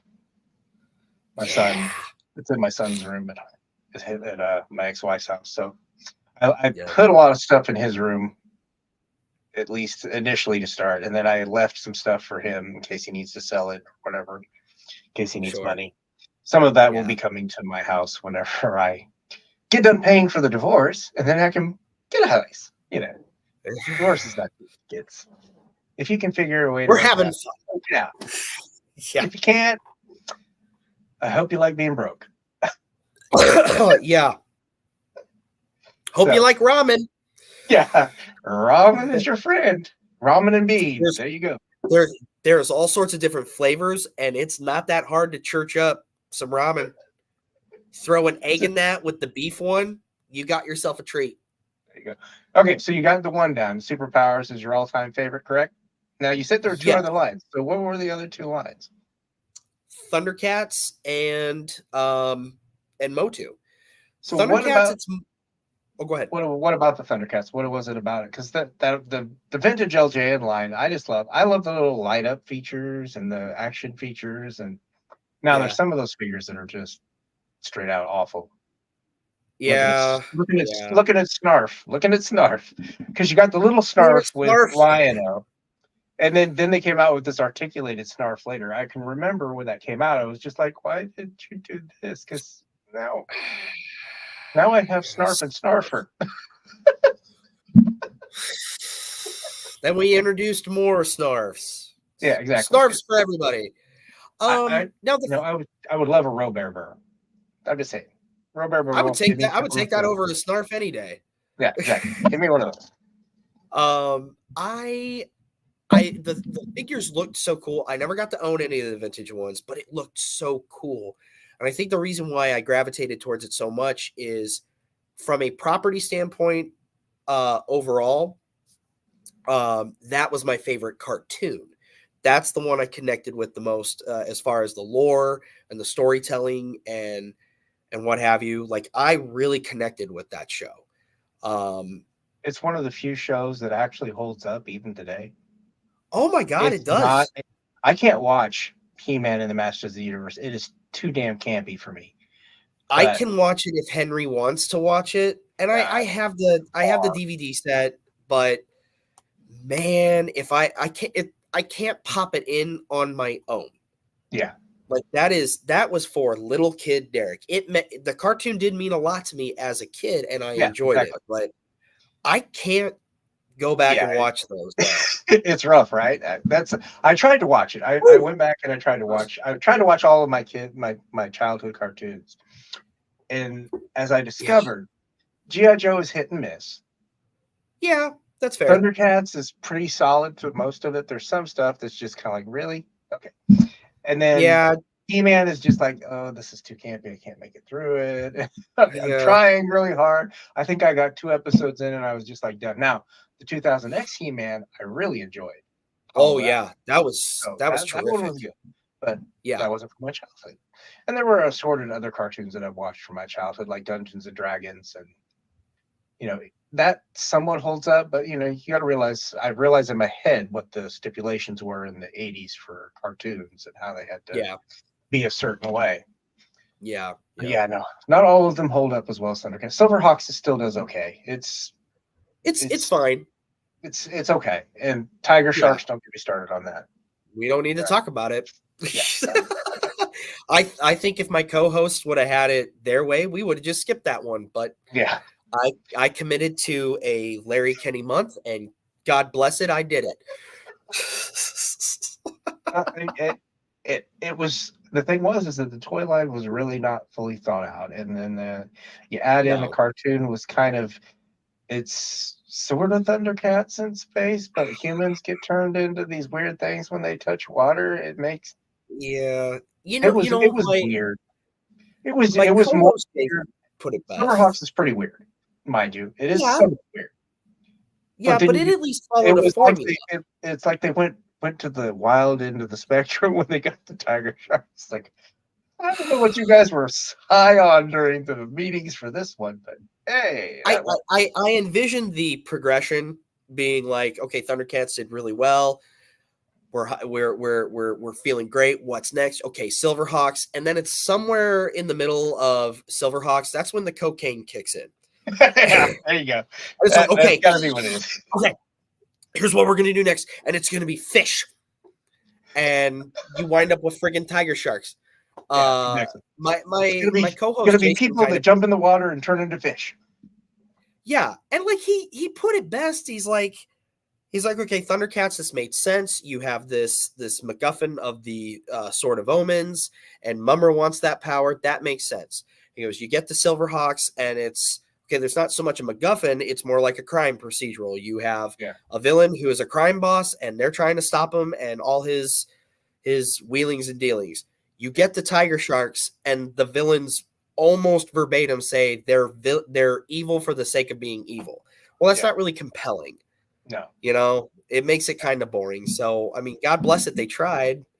I think at Swing that and a point it was miss. just grasp. It was when you get to that point. I think sometimes you just can't let the ideas go, and you just keep trying to grasp at that straw, and it just never works out. Yeah. Yeah. But I mean, for me, Thundercats, it was mostly the cartoon. Though, like you said, that storytelling, that animation, it still holds up. But when I was a Yeah. kid, it meant a lot to me. Oh, well, it's because of Um, where it was farmed out to is what made the difference. It looked so much different than anything else we had on TV. oh yeah. The Oh designs, yeah. just the overall aesthetics. That show Yeah. was light years Even the ahead. But music. really, if you really think about it, knowing that it was done where it was done, as far as the animation style is, it's very much in that animation style Yeah. of the East. So when it came over, it was like this looks It like these really other stood out. shows like Robotech and Voltron, these shows that I had watched early on in my childhood.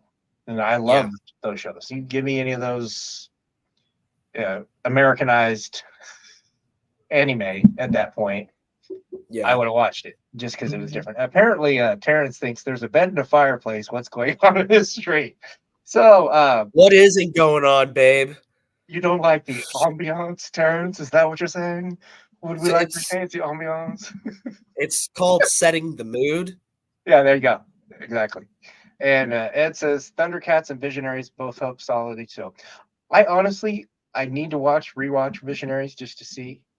It was kind of toward the end of my Great tour as animation. a kid, but the animation I know is solid. But Oh yeah. I don't. I watched what was it? Inhumanoids. Yeah. I watched that cartoon, just like the pilot of it, Yeah. and it was decent. But there's typical cheesy stuff. Same thing with Cops. Watch that, just pilot or two. I kind of try to go back every once in a while just to kind of like, did I ever watch this cartoon? I don't know. Yeah. No, I've been doing that recently. Just some stuff cycling in and out of Tubi. Like I revisited Cadillacs and Dinosaurs recently. Like, Oh you know yeah, what? I don't yeah. know if I ever watched this. Well, And that I was popped it like on and I'm 90s. like, this is really nice animation. Yeah. Well, it was 90s, so it was good animation. The comic book is pretty good too. But that's what I've heard. I've never read the comic, but I've Yeah. heard it was pretty cool. It was Yeah. a good read. It was pretty good. Yeah. But it's part of that 90s glut of comics too that got converted into cartoons because somebody wanted to catch on to that X-Men craze. Yep. No, it didn't always end well. It sure didn't. Sure So, didn't. Sometimes you get X-Men and then sometimes you get, oh God, what's a real crappy one that we could throw out there? God, that's a lot. Yeah. I thought Skeleton Warriors figures were cool, but the cartoon was terrible. Oh God. Yeah. The figures were really neat, but that cartoon was just Yeah. There was so many awful cartoons in the 90s. Let's be honest. The Savage kids that grew Dragon. up in the 90s got jacked. Yeah. I caught a couple episodes of Savage Dragon back in the day. I'm like, oh, this is terrible. Yeah. Nope. Well, it's just weird. I don't know who was thinking it. Like the what was the Jackie Chan Adventures, and there's a bunch of other ones that came out. Shaolin Monks. There was like a deluge of just like, what are we doing? Exactly. Are we trying to entertain them or bore them? Which one What are you are guys we doing? doing? Yeah, exactly. Like, yeah, the Jackie Chan one stands out to me. Thanks for bringing that up because that's always one to me. That here's another weird one for you. Remember Little Shop on Fox Kids? Yeah. Okay. Yeah. Who thought that was a good idea to put into a cartoon? Yeah. There's a lot of. Here's another weird one. The completely mental misadventures of Ed Grimley on NBC. Yeah. Whatever. Then occasionally you get something that's different, but that's all them trying to throw stuff on the wall and see what sticks. Yeah. I enjoyed Bobby's World for what Bobby's World was. That was pretty cool. Cute. Oh yeah. It was a cute cartoon, but of course it was cutesy. It wasn't really my thing, but I could see it. And Mr. Home Arcade, my guest for next week, has said Dragon Ball Z still holds up. Well, yes, because you got to realize the sentiment on it is different than Americanized sentiment. Dragon Ball Z will always hold up. There's a lot of those shows that came over in the 90s that we, Americanized. Decided we were going to take out all the blood and all the cursing and everything else. And make it a little more marketable for middle America. Yeah. But no, that I fault Voltron and Robotech for getting me into anime at a young age, because anytime that I saw anything that was even remotely anime influence, it got recorded. Just so I could see it, like Shogun Warriors, and it was ridiculous. At one point, I had like 25 tapes of different shows just to try for entertainment purposes. Now, I think we all did. Whether I got to them all or not, it's a debatable fact, but there was quite a few. So, does the lore around your toys influence kind of your want to collect them, or does it dictate kind of your interest in them? Does there have to be a lore, something that's bigger than just the toy before you really That's a, kind of sail into it? um, yeah, I think that's important. Um, I do apologize. I'm gonna blow my nose real quick. You're fine. My route is littered with cottonwood trees. That Spring list. is off to a rough start, my friend. Oh yeah, always is. There We was one house in particular. The next day, it was horrible the first day. The last 2 days he's been trying to rake up the cotton dander, and I mean it's no. piles of it in his yard from one tree. But as far as lore is concerned, I do think that's important. I mean, it helps you get invested. Um, I think we can look back on lines that failed. Um, and a lot of them failed because you weren't invested. You didn't have the ephemeral material or the cartoon or whatever. A very good example. And I don't know if she's still in the chats, but Golden Girl. That is a favorite of Allison Mhm. Troy's. Yeah. And we ended up doing an episode on it, and I learned so much about it. And like looking into it, you look at these old commercials and you have to ask yourself, well, was there going to be a cartoon? There was these really great animated commercials for it. There were storybooks and color along storybooks and then the action figures, but there was no cartoon. Yeah. And you got to think a lot of kids that are wanting to buy it, they aren't always reading or they haven't learned to read yet. No. What is the prime way to pull you into the lore?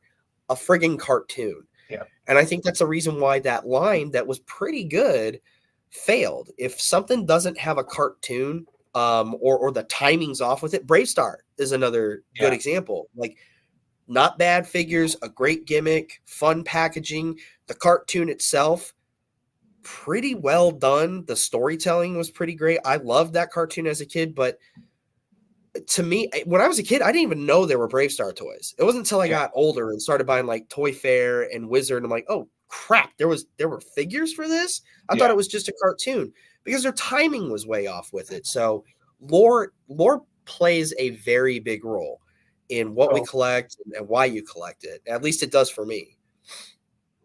does a lore changing or them going back and changing things like retcons and any of these story making decisions where they just change essential properties? Does that kind of, so for like me, for my instance, like I said, episode one soured me on Star Wars for a while. Yeah. It wasn't until episode three that I actually got back into it, at least as the Star Wars is Star Wars. Because Yeah. that was the one that felt most like a Star Wars movie. The other two, they're okay. They're not bad movies. They just weren't. They kind of soured me on that for a while, and a lot of that was just because George was so in love with digital effects that he forgot that he needed to put a story together. Yeah. So, Yeah. because they're very disjointed. Those Yeah. two movies are very disjointed. The third one makes more sense as a progression of at least a little bit of the second. It's just there's some Um, stunted storytelling there, and I think it's a lot of it is because there's a huge time gap, yeah. and I think that kind of dissuades it because you got Star Wars, Empire Strikes Back, and Return of the Jedi, and we know that these are brief periods. This isn't like 12 years difference or 10 years Yeah. difference each time. So I think that just that in and of itself, that change of the lore kind of soured me for a little bit, and then I got back into it slowly. Yeah. But the books always kept my interest, so it didn't really. I still had that lore, which most of it was Well, post Return of the Jedi.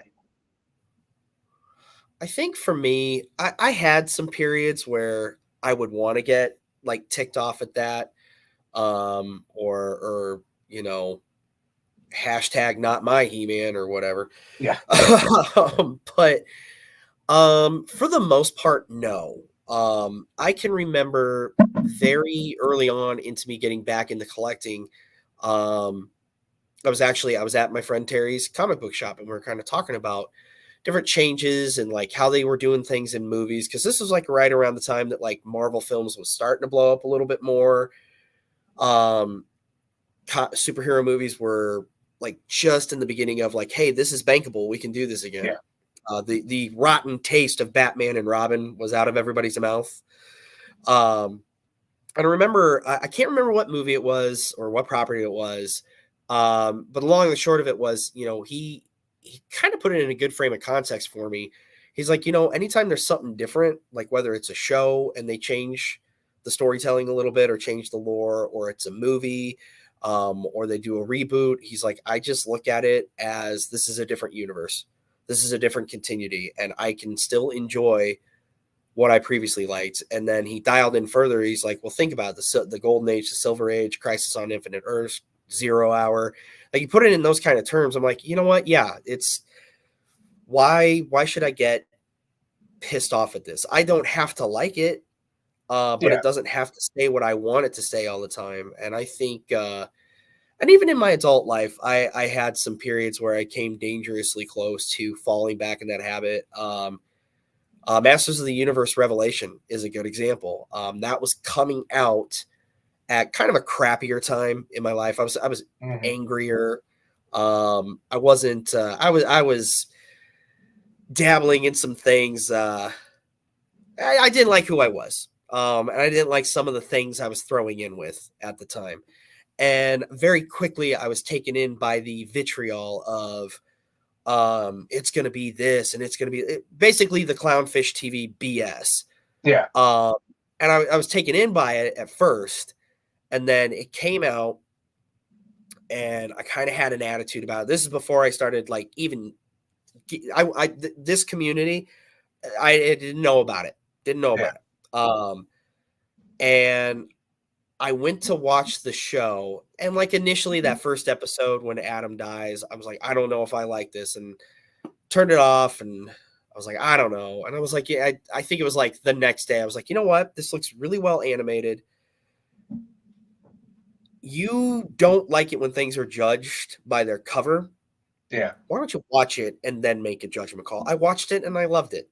I watched it and I thought it was tremendous and great storytelling and an interesting take on it. And then I quickly found myself I think a lot of mocking people those. forget Oh, go ahead. about Sorry. they forget about the original cartoon. It wasn't just He-Man, He-Man, He-Man, He-Man. There was other stories that focused on other individual characters within the universe. There's a reason why it was called He-Man and the Masters of the Universe. Yeah. And this one is just called Masters of the Universe. So it's really referencing all of it. It's not referencing just one singular entity. Well, just And how I think a pissed lot of people got about Tila too. I was like, she was always a hothead. But the thing is that it was great character development for her, and Yeah, something that absolutely. made her less than just eye candy there. She's more substantial now. She's 3D. She's has her own agency. Yeah. And you can see the genuine hurt that she has from being lied to for years, and you understand. Yeah. You know, if your family, the people that you trusted with your life, spent years lying to you, you'd be pissed too. Well, and I'll tell you what, my man, I'll tell you what, that is what made me fall in love with that show, was the whole, you've been lying to me. And I love all of you. I trust you. And we do not have to dive down this rabbit hole, but a big thing in my life was living a lie. Yeah. When I was about 9, all of a sudden my mom wasn't a part of my life. There was no visitations. And I was told, well, she got kicked out of the state of Illinois. She got caught up with a drug sting. And she was told, you could testify. And then if you leave Illinois, we won't come and look for you. So that's why she's in Tennessee. That was sold to me, lock, stock, and barrel. Until about 35 or 36, I figured out that there's no way in hell that's true. Yeah. And you want to talk about some righteous, biblical level anger. Oh, man. My old man was kind of a hard blue collar guy. Like I said, raised by a World War II vet. Yeah. That day I confronted him, it is one of 2 times I've actually seen him afraid of me. I've never seen that man look afraid. He was scared to death of me that day because I looked at him so coldly. I'm like, you are going to tell me the truth about this, because if you don't, I'm going to walk out of this house and you will never see me again. You will never talk to me ever again. And he knew I meant it. Yeah. And it scared the shit out of me. I connected to that. Sometimes you got to have those uncomfortable conversations, and sometimes oh god, you have to cut bait and run. And that, in her instance, she cut bait and ran. Yeah, and I get that. And you get it for a while, and you understand that from a character perspective. But I don't think not allowing her to grow would have been beneficial to this story overall. Yeah. She had to go through that in order to get where she was at the end. And I think a lot of people, think differently about, because it was focused on her, that it was some type of feminine power bullshit. And it really wasn't. It was really about her finding her agency, and actually ended up being the person that keeps everything together at the end. So it shows that there's growth and development for her. Yeah. And even Evelyn's story in that is fantastic, and so was Orko. Yes, Orko had a great story. Went through. Everybody had a great story. And it just took some people to get over their own childhoods, where this is where the lore changes, and you can't adapt to it, and you want to live in the fantasy that the 80s, it didn't, 80s were the payday of whatever, and that's that mentality where we have to realize that no, it's not the 80s anymore, and what would entertain us in the 80s would bore the shit out of us in the current time. Yeah, absolutely. Well, I dare people to go back and watch the 80s cartoons. There's some of them that are awfully ill. No, I can't watch them. They're bad. Well, They're and bad. it is weird. But to a 5-year-old in the 1980s, that was great, because it was to a 5-year-old. It was written for a 5-year-old, 7-year-old. By 9, you should be getting out of toys. You should stop playing with toys. It was that old mentality in the 80s. So yeah. Well, it's funny you say that, because it's like one of the rumors that were going around was, it's a direct sequel or continuation of the Filmation series, and then people were pissed off that that's not what it was. Okay, those of us that grew up with it, we're all in our late 30s and 40s, and some of us in our late 40s. Do you, at our age, do you really want it to be that? Do you want the end of each installment on Netflix to, have the bumper and then in today's story? No, you don't. No. Like, come on, man. And I think that growth in a property, in intellectual property, is always a healthy thing. Yeah. At least for the longevity, because it has to adjust to the times that it's in. In order to keep relevance, in order for it to find a new. If we don't do that, there's going to be a bunch of us dead, and there will be these properties out there that no one will want because they're not modernized. Yeah, exactly. And that's growth. But like I said, with Star Wars, my interest waned, and then it came back. And a lot of it just had to do with the storytelling choices that were made. Are they bad? No, but to me, it was always disjointed.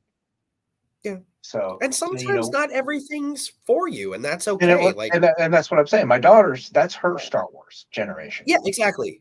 And the new trilogy is my oldest boy's Star Wars of his generation. Yeah. And they always reflect the times in which they're made. Isn't that kind of cool? Isn't that kind of the point? That's kind of the point. So, you want it to be a touch point for that generation. Yeah. And if it does, and it's influential in that way, it's great. It's a magical thing when people can connect to these people and understand them in a way that's meaningful to them. Absolutely. So we'll get back to this. So are there any vintage lines that were made that you would like to see that haven't been redone already, that you would like to see made with modern aesthetics? When you say not redone already, do you mean like not a mainstream release or a non-one-off? Well, I mean, you have things like, say, someone wanted to say sectars. Well, now we have sectars from the cell. So there's some out there that have been picked up and started to be remade. Biker Mice from Mars, perfect example. Okay. Those kind of things where someone else has taken that ball and run with it. But are there any other lines out there that haven't had that renaissance yet? Because we're in the toy renaissance right now. Oh, yeah. Make no mistake, we are. So there are lines out there that have been, vacated forever. Yeah. and Oh, I got a few. nobody's I got a making few. them. But are there any of Let's those lines that see. you would be interested in? Oh hell yeah. I maybe you've seen me beat up this point in chats and other streams and stuff. I will die on this hill that Brave Star needs to be incorporated into Motu Origins. Needs to happen. And you could do that by way of Rio Blast. Well, yeah, you could. Easy peasy. That would be an interesting way. It would be a good way to expand it. Yeah. I mean, you And slid you've seen the Sunman in. Dyson Toys one, right? Oh God, yeah. Okay. That and the ramen one, they both look great. Whoop. Sorry, bumped something. But I think that would be so rad. Integrated into the Motu world, just It'd like be the cool to same. see a Same you did. 30-30. I'm just saying, you'd make a Hell 30-30 yeah, standing next to Battle Cat. That would be cool. that would be Stridor. so rad. Yeah, exactly. So rad. What else? I think I don't know why Mask has not been integrated into the classified line. I have no idea why. 'Cause it would be prohibitively expensive to do that much engineering on those vehicles. Well, okay, the vehicles. Nobody's Yeah, going to buy a $150 at retail vehicle. They bitch when it's $100. Some crazy people might. Yeah, but realistically, I mean, they've already learned their lesson with when they did the Black Series vehicles. They learned their lesson. Yeah, That's why they've yeah, scaled it back. And then Ed says 30-30 riding Stridor. Okay, that would be cool. there you go. There you go. There's an image. It's a horse riding a horse. That's an electronic horse. The hat on a hat. I think if you integrated the characters into the Joe's line, and then if you wanted to get Froggy and test the waters and have like a Thunderhawk HasLab. Well, they did a Matt in the Collectors Club. They did a Matt Tracker figure. There's one out there of him that's it's in a 3 3/4 or 4-inch figure. Because those are the modern designs. But there's a single figure of him that I believe was in the Collectors Club, and that was probably about the closest they got to it. He was called a specialist tracker, if I'm not mistaken. Yeah. But they could that was a good sculpt. They could do it in 4-inch. That would be reasonable, and at least you wouldn't be paying out the yazoo for it. But something about the 80s, that engineering, just in general, if you really look at it, we don't get that engineering like they did then. No, not really. And a lot of that is just because it's a lot of extra parts, it's a lot of extra tooling, and that cost goes up. So these companies are more gun shy about it, especially with a property like Mask, where I think that they would, if they did it and they did it right, it would sell. But if they did it and did it wrong, it would sit. And we don't have that. We don't have that programming block for little impressionable minds now, like we used to. Yeah, where it was every afternoon or every morning or on Saturdays from 8 a.m. to noon. We don't have that pre-built in. We're going to indoctrinate you into the world of toys. We're going to show you a 30-minute commercial for a toy, and then in between that 30-minute commercial for a toy, you're going to get 2 minutes of commercials of more toys. You're going to get more. And we want to sell you. You're going to get more. We don't get that anymore. Now I turn on Netflix and I can watch a show and never ever have to see a commercial if I want to. Yeah, it's different. Like it's a whole different animal. So like these days, if a company introduces an idea or a figure or something, a brand, and they do it successfully and it lasts more than a year, that's pretty impressive. Because I mean, like you said, a kid doesn't have appointment television right now. No. Henry wants to watch something. He has Hulu, Disney Plus, and Netflix to choose from. That's just that. I do let him watch some YouTube if it's supervised. Like if he wants to watch a Lego build, okay, that's fine. I'm not going to tell you can't watch that. That's creative. It gives him ideas for when he plays with his Legos, but he has options. And like case in point, like we had to deal with ads. Yeah. He loses his mind if he's got to deal with an ad. He's an old cartoon that he's latched onto is Inspector Gadget. He likes that, but it's on Tubi. I think Yeah. it's on an app where there's ads. Yeah. And if an ad pops up, he'll look at me, skip it, Dad, like it's YouTube. I'm like, buddy, that's not an option. Why can't we skip it? And this is taking forever. I'm like, let me tell you about 1987. Let me tell you how it was in my day. Yeah, and how if you needed to poop, you didn't hit pause and just casually go drop a deuce. No. You stood up. Then if it got the commercial wasn't coming fast enough, you started to pucker. And then the second then you waddled and sprinted or whatever you had to do to that bathroom and you let it rip. And you better hope you could do it. Good. You better hope you could do it inside of 4 minutes. Drop it, wipe, go. Otherwise, you're going to miss something. Yeah, exactly. Well, and all the shows were written in a way that every commercial break was like a cliffhanger anyway, so it wanted you to come back. Yeah. So, and when you watch that now and you don't have those commercials, it's hilarious because you're like, it starts for that tension point. Yeah. And then you get immediate relief and you're just like, something's missing here. It's like you want to go back and start inserting commercials into it just so you could have that extra 2 minutes of tension. That tension for a sec. Like I need something because otherwise the payoff isn't worth it. Like if I'm watching an old episode of Mask and somebody says, Mask will be right back after these messages, and then you're right back. Well, okay, well, yeah, I just lost the whole thing. It doesn't make any sense. Yeah, I guess Gloria wasn't in that much trouble. Yeah, okay, you edged me. You edged me right here, and then you're giving me cartoon blue balls. Exactly. So, are there any things that draw you to a figure? Is there something about a figure that makes you want to get it, or is it anything? What would make you say this is a figure I have to have? What are your thought processes on those? I don't want to say if it ties into something I have a connection with because, I don't know because I was going to say like what throws that rule out the window is Mythic Legions, but Mythic Legions also reminds me a lot of Motu figures. Yeah. It comes down to if it looks cool. Because there's some stuff I'll buy that's like a one-off. Like I know I'm not all in on all the 47 Batmans and 56 Supermans that McFarlane releases, but like that Speeding Bullets Superman Batman or that Speeding Bullets Batman, I'm like, oh man, that looks great. Yeah. This is a great story. I'm buying this. That's going to display nice. So that factors into it. Like there was.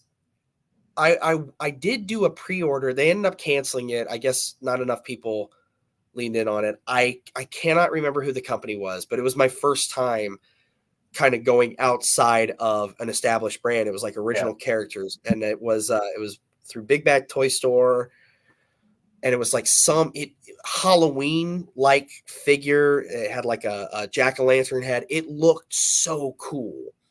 And unfortunately they canceled it. But like I wanted that because like the coloring on it reminded me of the Green Goblin. It's got this pumpkin head. I love Halloween.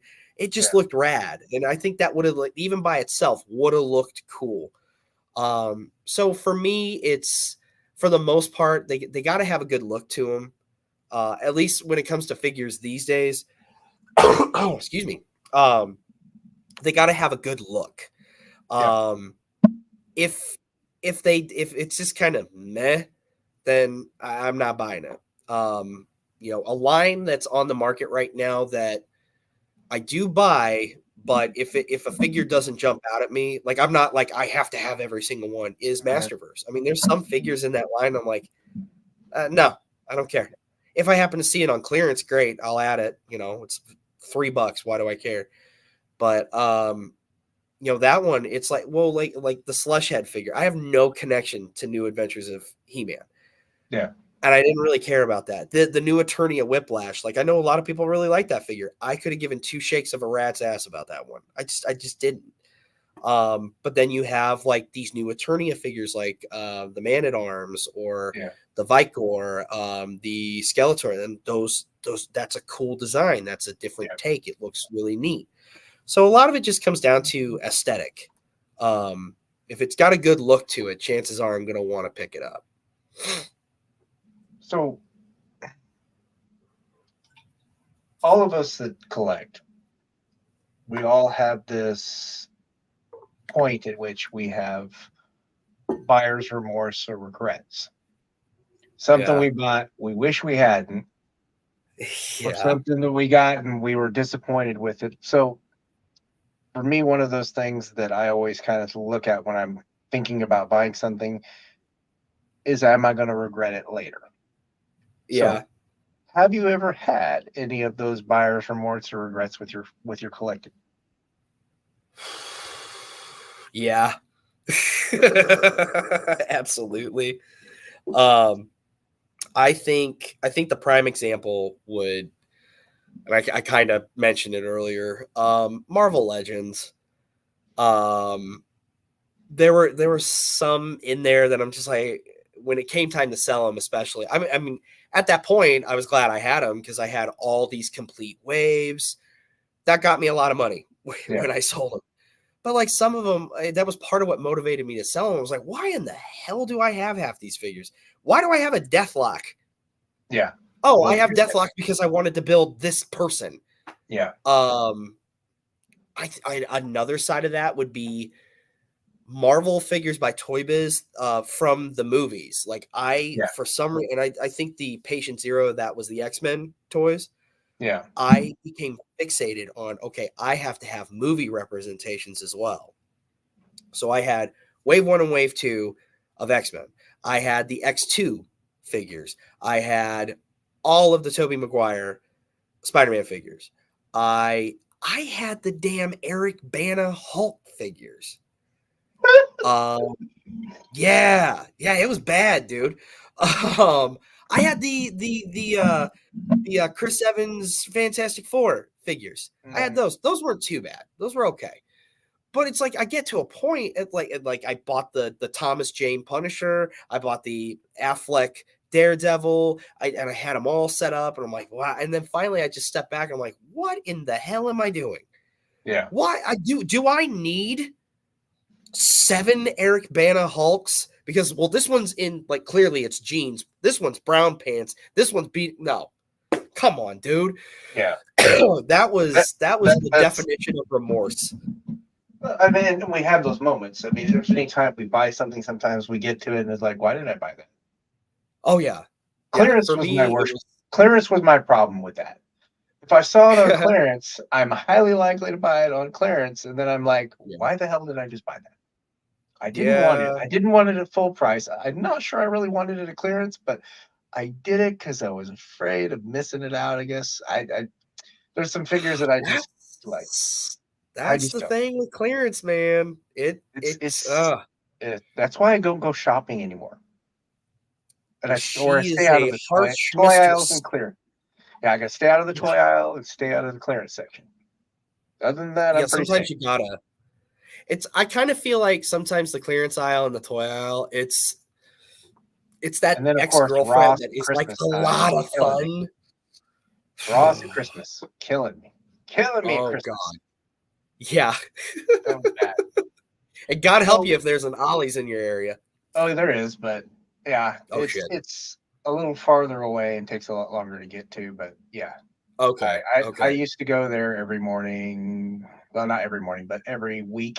I would go Yeah. before I went to work because it Yeah. opened up about an hour before I had to be at work. So I Yeah. would go after I dropped my boys off for school, and I would go straight there, and I, go through their toy aisles. I got a few things there. I actually ended up walking into a day that they were restocking.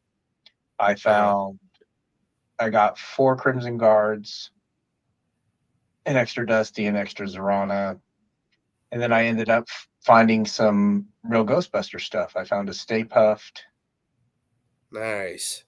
a couple other things, but those weren't for me. Those were just for Oz. I sent them to him. But yeah, I was just happened to randomly be in the box, sitting there and it's getting ready to get Yeah. put up. And I'm like, I'll take that, thank you. And I'll take that, thank you. Yoink. $4.99 for those Joes, by the way. I spent 25 on them regularly and then got them all for the price Yeah. of what I paid for Yeah. one of them. So I've kind And of I kind of have to balance that out sometimes because a lot of it I just got for parts and pieces for customs at some other point. I didn't buy them because I Sure. needed them. I bought them because I wanted them for something else that I had planned. Yeah. And that's Yeah. kind of where my clearance thinking is. My clearance thinking is, can I use these parts for something else if I don't want this? And sometimes Yeah. it gets me in trouble because then I'll buy 3 or 4 things that I don't really need. And then it'll sit in a box because I literally have like in the garage, I literally have 3 or 4 boxes. I had a stack of customs fodder. Yeah. I think it was probably 20 high in 3 rows of clearance stuff and all these Damn. finds. Yeah, it was bad. It was just like I looked at that and I was like, I got to do something with this. I can't do this. That's a And then of course situation. I would I'd get around to it, but I can really only do one custom at a time, so Yeah. Yeah. kind of have to trade it off. So Yeah. one of the things that I find myself sometimes with my toy interest, especially with collecting the way that I was, is that I started to experience some burnout. So Yeah. where I just kind of like I'm done for a while. Yeah. I need a break. I need to kind of refocus. Do you ever experience that kind of burnout? Oh God, yeah. I think any collector, no matter what you're collecting, you kind of just hit that wall of like, I don't want to do this. I kind of got that way with comics. And what took me there was it got so frustrating that I felt like every year or two it was a reboot. It was a giant crisis that was, and yeah, I'm kind of picking on DC here, So but you it have was to some thank Ben giant. for that for the most part, for most of what was happening, Oh, because he was the one that wanted to keep rebooting it. Because it was hard to keep up, and then it's like every time you turn around, it's some mega event that you have to buy like 25 books just to yeah, understand what's going on. And I missed just having normal a polls where it's single like, well, story that told one yeah, story. I get Yeah, Flash, I get Justice Society, I read whatever's going on in that. Everything's fine. Maybe every couple months you have a fifth week event that ties into some other books. Easy peasy. No, I yeah. got burnt out, and it's like nope. Well, event comics became that thing, and that thing just has not stopped since the '90s because they still do it now. I mean, the greatest thing ever is having everything available digitally. I mean that Yeah, I if I really want to go back and get comics, I would just I haven't bought the last comics I bought were the AWOC comics because you really can't get them any other way. yeah, I had a Marvel Unlimited subscription. I'm okay with waiting 2 months for it to be on there and just read it because I was yeah, reading them for the enjoyment. I don't need 25 million long boxes. I mean, I have enough of that shit in my house. I have yeah. And ridiculous that amount gets of comics. exhausting. I Yeah, mean, and it's you just wake up and you have all these long boxes and shit, and it's like it turns into a job. It's like I buy it, I read it, I bag it, I board it. yep. And then it goes up, and I may pull it out 2 years from now. The digital thing, Yeah, I can just go, oh, I want to read this comic, and I'm good to go. yeah, Yeah, sometimes I miss the tactileness of it, but you know what? yeah, At the end yeah, of the day, I will take something that takes zero space yeah, over something that takes up a lot of space over time. A single comic, not so bad. A couple yeah. omnibuy, and now you're talking about some space. Well, and it's like if you want that experience, there's still something to picking up a trade or a Yeah, graphic novel or an yeah, omnibus. I mean, you're still getting that feeling of turning the page of holding it yeah. in your hand. You're just not And you taking up usually get nearly as a much whole space. story. That's the thing. The omnibus and the trades are a Yes. whole story. You don't get bits and pieces of it. Yeah. Yeah. But I mean, I think all collectors we hit that point where you wake up one day or you walk into the toy room or you look at the long boxes and you're just like, What am I doing? yeah, What am what I am I doing doing? here? It's like I'm just gonna put on the clown makeup right now. Yeah, exactly. Like you do, you Exactly. hit that point where it's like, why am I doing this? Why Yeah, am I that doing this? question of when is enough enough? Yes, when's enough? And then but I think that's a good moment for everybody to come to, whether Yeah. it's sooner or later, because it does teach you to like dial in your collection or prioritize what you're collecting, or prioritize certain facets of your life over the collection. Yeah. Because I mean, it's supposed to be fun. It's supposed to be a hobby. Like your hobby shouldn't feel like work. Like I run into this sometimes with it shouldn't podcasting. make you mad either. And that's the thing. If it's making Yeah, you you mad, shouldn't get you're angry. missing the point of what's called a hobby. Hobby is Yeah. supposed to be fun. If it's not fun and you're not enjoying yourself, why the hell are you still doing it? Why are you doing it? Like, I have you ever met an angry philatelist? That's a stamp collector, kids. That's one of those 25-cent college boy words. But have you ever met, like, I don't know, maybe there are guys that, that I do haven't stamp met many collecting that are angry nemesticists either, so we're furious. good. Yeah. It's But coin it's like, I collecting. do feel, I've seen some pissed off coin collectors. Oh, I have. I haven't met too many, but there's plenty. There's plenty of people out Yeah. there that get angry about whatever their hobby is, and I'm just like, are you doing this because you think? I think a lot of sometimes people get wrapped up in the value of the things I think that's a big part rather of it. than their intrinsic value. It's the extrinsic value is why they do it. And I think some Yeah. people that get caught up in the toy collecting is, oh well, they're going to make that figure again. My Alma figure's worthless. Your figure was only worth what you paid for it to begin with. Yeah. And And once if you you were to walked it out resell the it, it's store, only worth whoever's going to pay what. it's much like a brand new car. The minute you drive it off the lot, you just lost half the value, kids. I'm sorry. That's how this works. Yeah.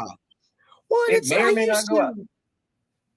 I think if you go into collecting, like, sure, is there a little bit of a thrill of knowing, like, well, yeah, I can sell this and I can make a mint. Exactly. Yeah, that's fun. That's a nice aspect. That's a nice extra. Yeah. But if you're going into it with the mindset of I'm gonna retire off of this or whatever, and then you're in the wrong hobby for starters. Well, I think any Because hobby where there's values ascribed to it, that's from antiquing for everything is subjective. I mean, yeah, really, it's only what's worth what somebody valuable? else is going to pay. Exactly. But I think people get wrapped up in that. Oh well, they're making that figure again, so I'm gonna not be able to get what I paid for this figure. Okay, well, that was your choice. You paid Yeah, $100 for a figure that cost 25. Nobody forced you to.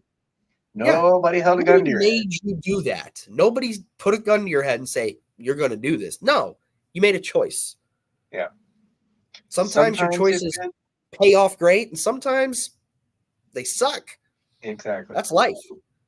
So one of the questions that I ask, and as we're getting toward the end, there's a couple more, but this one is one of what I could call the big magic question.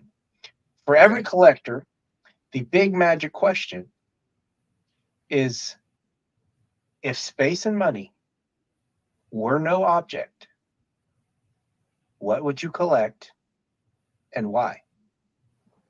Ooh. Does it have to be toys? Nope. Vintage muscle cars.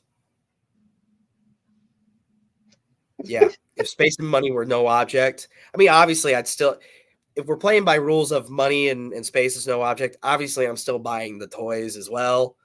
But in addition to that, vintage muscle cars, 100%.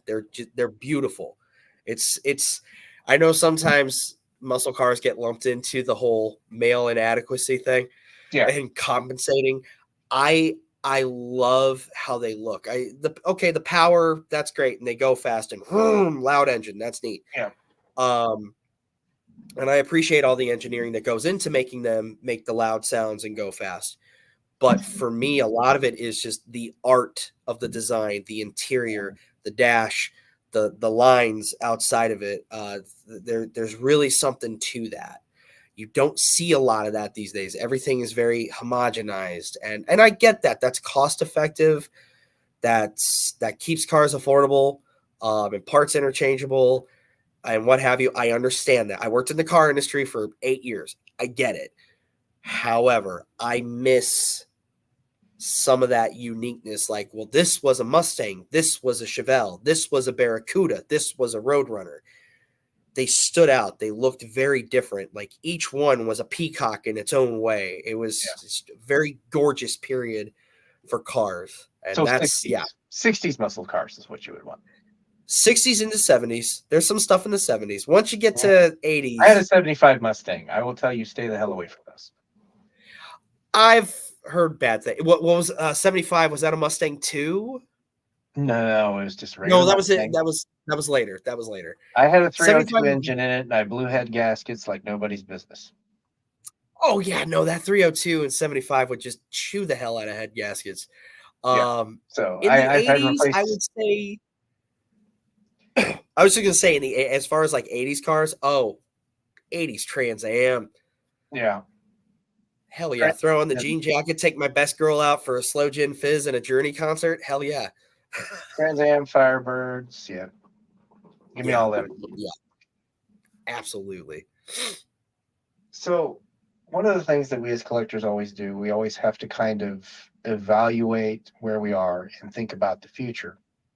And thinking about the future, is there a time that you don't see yourself collecting, and what would that look like for you? You know, I don't know. I think if I wasn't collecting anymore, boy, that's tricky. Because there's a part of me that would want to keep it simply and still have a room for it, because God willing, you know, someday Henry's going to be a dad and there's going to be little ones coming over to hang out with grandpa. I want to show him that stuff. Yeah. But then there's also the part of me that's like, Jesus, I'm old and I don't want all this shit in my house. Yeah. And wonders like, would I sell it all off and then just have the money and give the money to my kid, or set it aside for Shauna if I died before her or something like that.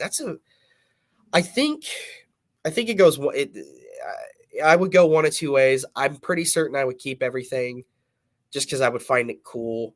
I would still 80 years old. I would still find it cool and I would still want to chase things down. Like if I found like a great deal on a Boulder Hill playset and I'm 85, that's still gonna feel like a thrill to me.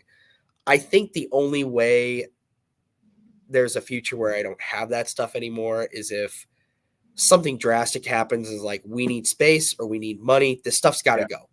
Yeah. We need to make sure we're taken care of, and we need to minimize, and we're stripping everything down to make sure our expenses are taken care of and we're surviving.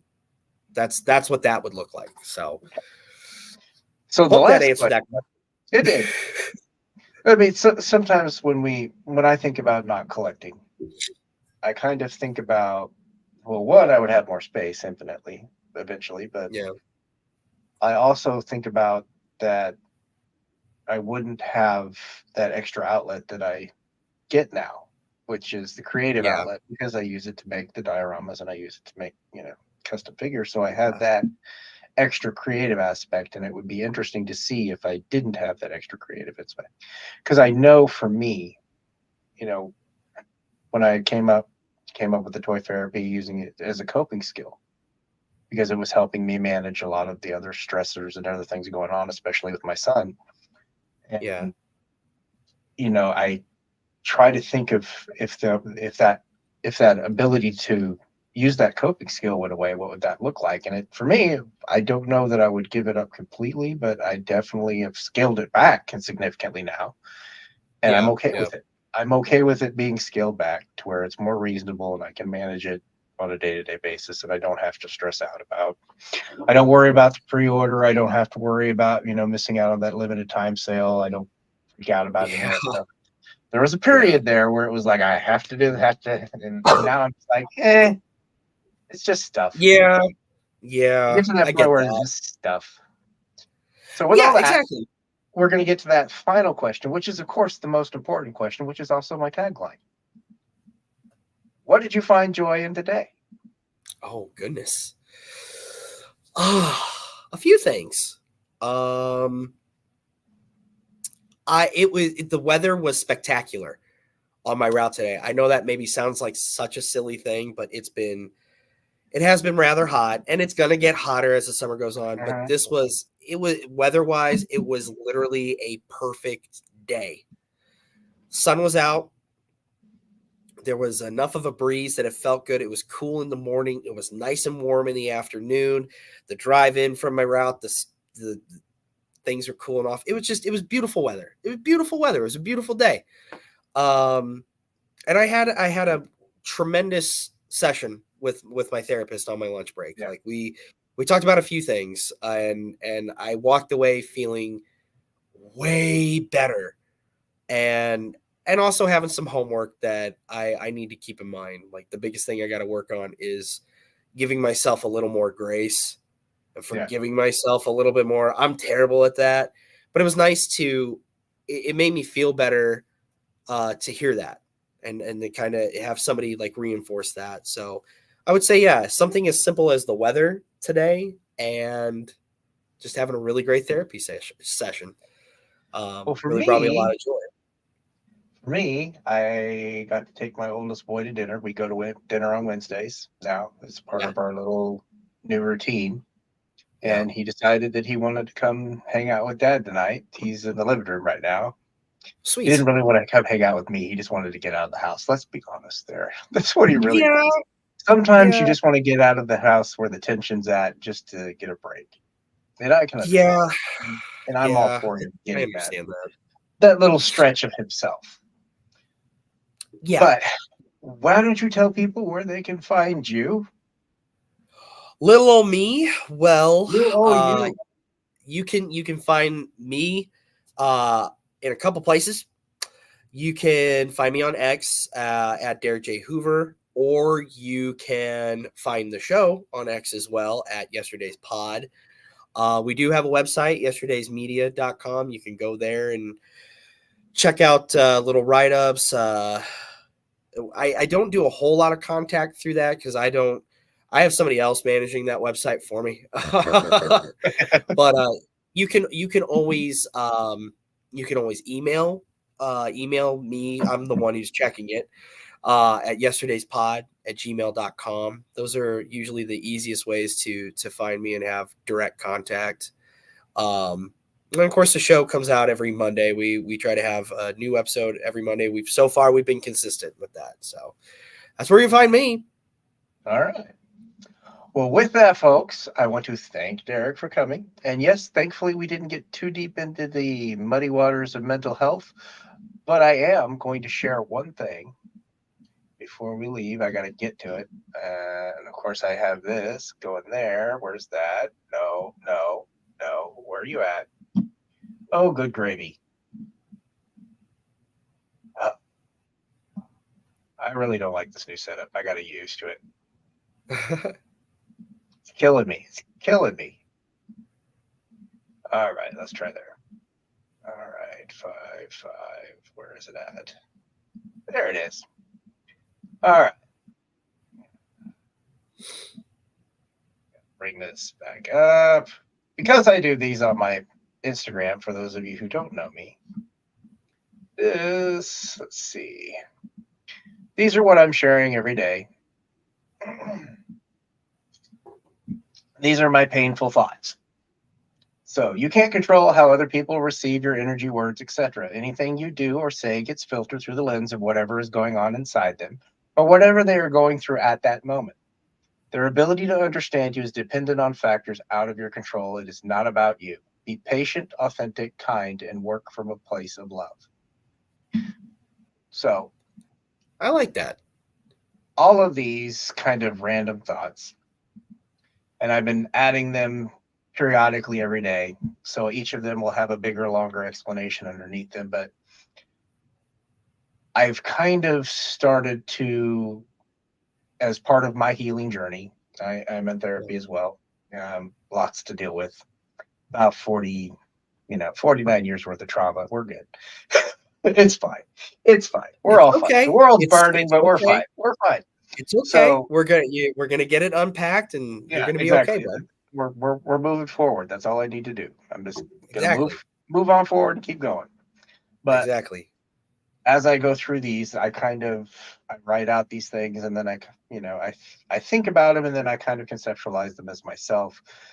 And for a long time, I spent a lot of time, because what I say sometimes people will take the wrong way, and it's considered I'm short, abrupt, and to the point sometimes, and it's as an Yeah. autistic that makes it really difficult because that's what I do. I'm very short and blunt and to the point, and a Yeah. lot of people don't take that very well. So I No, learned, it sucks. yeah, yeah, that's Yeah. difficult. And I got one more I want to share before we get out of here. Okay, come on, come up. There you go. Good gravy. Where'd you go? Where'd you go? Where'd the file go? Oh, come on. Disappear on me again. Fine. All right, we'll try this one. Stop sharing there. Pull this one back up. I don't know how I feel about this new setup yet. I'm still not quite there. Getting there, but of course I haven't had to do this kind yet. So hopefully this is the right one. Share that one. All right. Does being vulnerable scare you? Vulnerability refers to the quality or state of being exposed to the possibility of being attacked or harmed, either physically or emotionally. Being vulnerable with others takes great strength and a willingness to be authentic. You know, I think for a lot of us, being vulnerable is really hard. One of the Yeah. things about this show is really about being vulnerable. It's Yeah. about getting to the depth of more about that person and their connections to their collection and their connections to their childhood. And for me, having that willingness to be vulnerable again after being hurt, it takes a little more effort Yeah. to let that happen. And it's one of those things that I'm working on. And it's one of those things that's part of my treatment goals is to work on being a little more vulnerable and opening up and setting boundaries and doing all Yeah. of those things that I hadn't been doing for years. So, but It's with that, hard, man. those are my painful thoughts. I could have grabbed more, but I just grabbed these two because I wanted to, share them. Even if you don't know my Instagram, which is Payne's Toy Samples, Payne's _ toy _ samples. Simple enough. You'll find them there every day. So if you like having interesting statements coming to your feed, by all means, by all means. Personally, I like them. I really like them. When you post them, I do enjoy them, and I'm pretty certain every single time one pops up or I happen to catch it when it's in my feed, Yeah. it helps. It's managed to help with whatever I'm dealing with on that particular day, or it's helped put something in perspective. So I think what you're doing there, I know a lot of it is to help yourself. Yeah. And I get that because I had that portion of my journey as well. And I kind of do that still a little bit with yesterdays because I don't want to jump into it and be a self-promoting whore. It's okay. But You can promote I yourself. have I have a Patreon, and one of the things I do is I think I only have the wherewithal to do it maybe 2 to 4 times a year. I'll do a Yeah. special video called Adult Orphan, and it's about my childhood, and I Yeah. I have openly cried on it, and Yeah. I've had whoever's helping me with it like, dude, do you want to do that again? Because you cried. I'm like, no, I cried. It's real. It's authentic. I was hurt when I Good. talked We're about good. it because it's a Yeah. painful thing. I want Yeah. people to see that like shit. Sorry, I've been swearing a lot. I probably should have asked you if I could. I'm really sorry I didn't. There But I hasn't want. been any F bombs, and we're good. I don't really have an issue as long as we're not doing consistent 25 minutes F bombs. We're good. Oh, okay. We're easy peasy. But So yeah, yeah, I think it is important to put yourself out there every once in a while, yeah, whether it's by way of a video or a vlog or like what you're doing with painful thoughts, because it's like a release valve in many yeah. ways, and it also helps you work things out if maybe you're having a little trouble with it. And I'm glad you're doing it, man. I think it's good for you, and it ends up helping people. It helps me a And few so times. that's why I do it because I know that there's people struggling, and whether they have that support system or whether they're aware of it, I think it's meaningful enough just for me doing it for me. But I hope that it helps someone else. Yeah, yeah, That's and I think it that's the does. only thing that I genuinely hope for is that people are appreciative and they understand it and they can relate to it and it's meaningful. It's not Yeah. just fluff. It's, I could put fluff if I wanted to, but it's just, I want people to see that there's hope, Yeah. hope Yeah. and That's a joy good way to and put it. happiness. And it's there. It's just, we have to figure out where it's at. Yeah. And sometimes you gotta work a little harder than maybe the next guy has to, Yep. or whatever that And looks like, sometimes you got But just got to it's out dig it there. out for yourself. You got to go digging. Sometimes you got Yeah. to find the inside. And then a lot of people forget that. But with that, Very true. folks, I want to thank everybody. We have been 2 hours and 21. Wow, we went a long time. We chatted for quite a while. Sorry. I have that No, you're effect. fine. I had actually I cut out a few questions because I was worried that we were going to go long, but they're not important questions. They're just questions that follow up on other questions. But some of the times they get answered in the way, so I don't have to ask them. That's the Oh, fun okay. thing. Sometimes they get answered along the way, so it's like, I don't need to ask that question again. We're not going back to that subject. We're good. Fair enough. But with that, folks, I want to thank Derek for being here, and I want to thank everyone who's watching this live and everyone who will watch this on replay if you feel the need to. If you don't, I want to. that's okay Oh, too. That's okay if you don't want to. Your life, your time. Do what you need to do with it. But with that, folks, I want to thank you for being here and thank you for watching. And if you can be anything, be kind.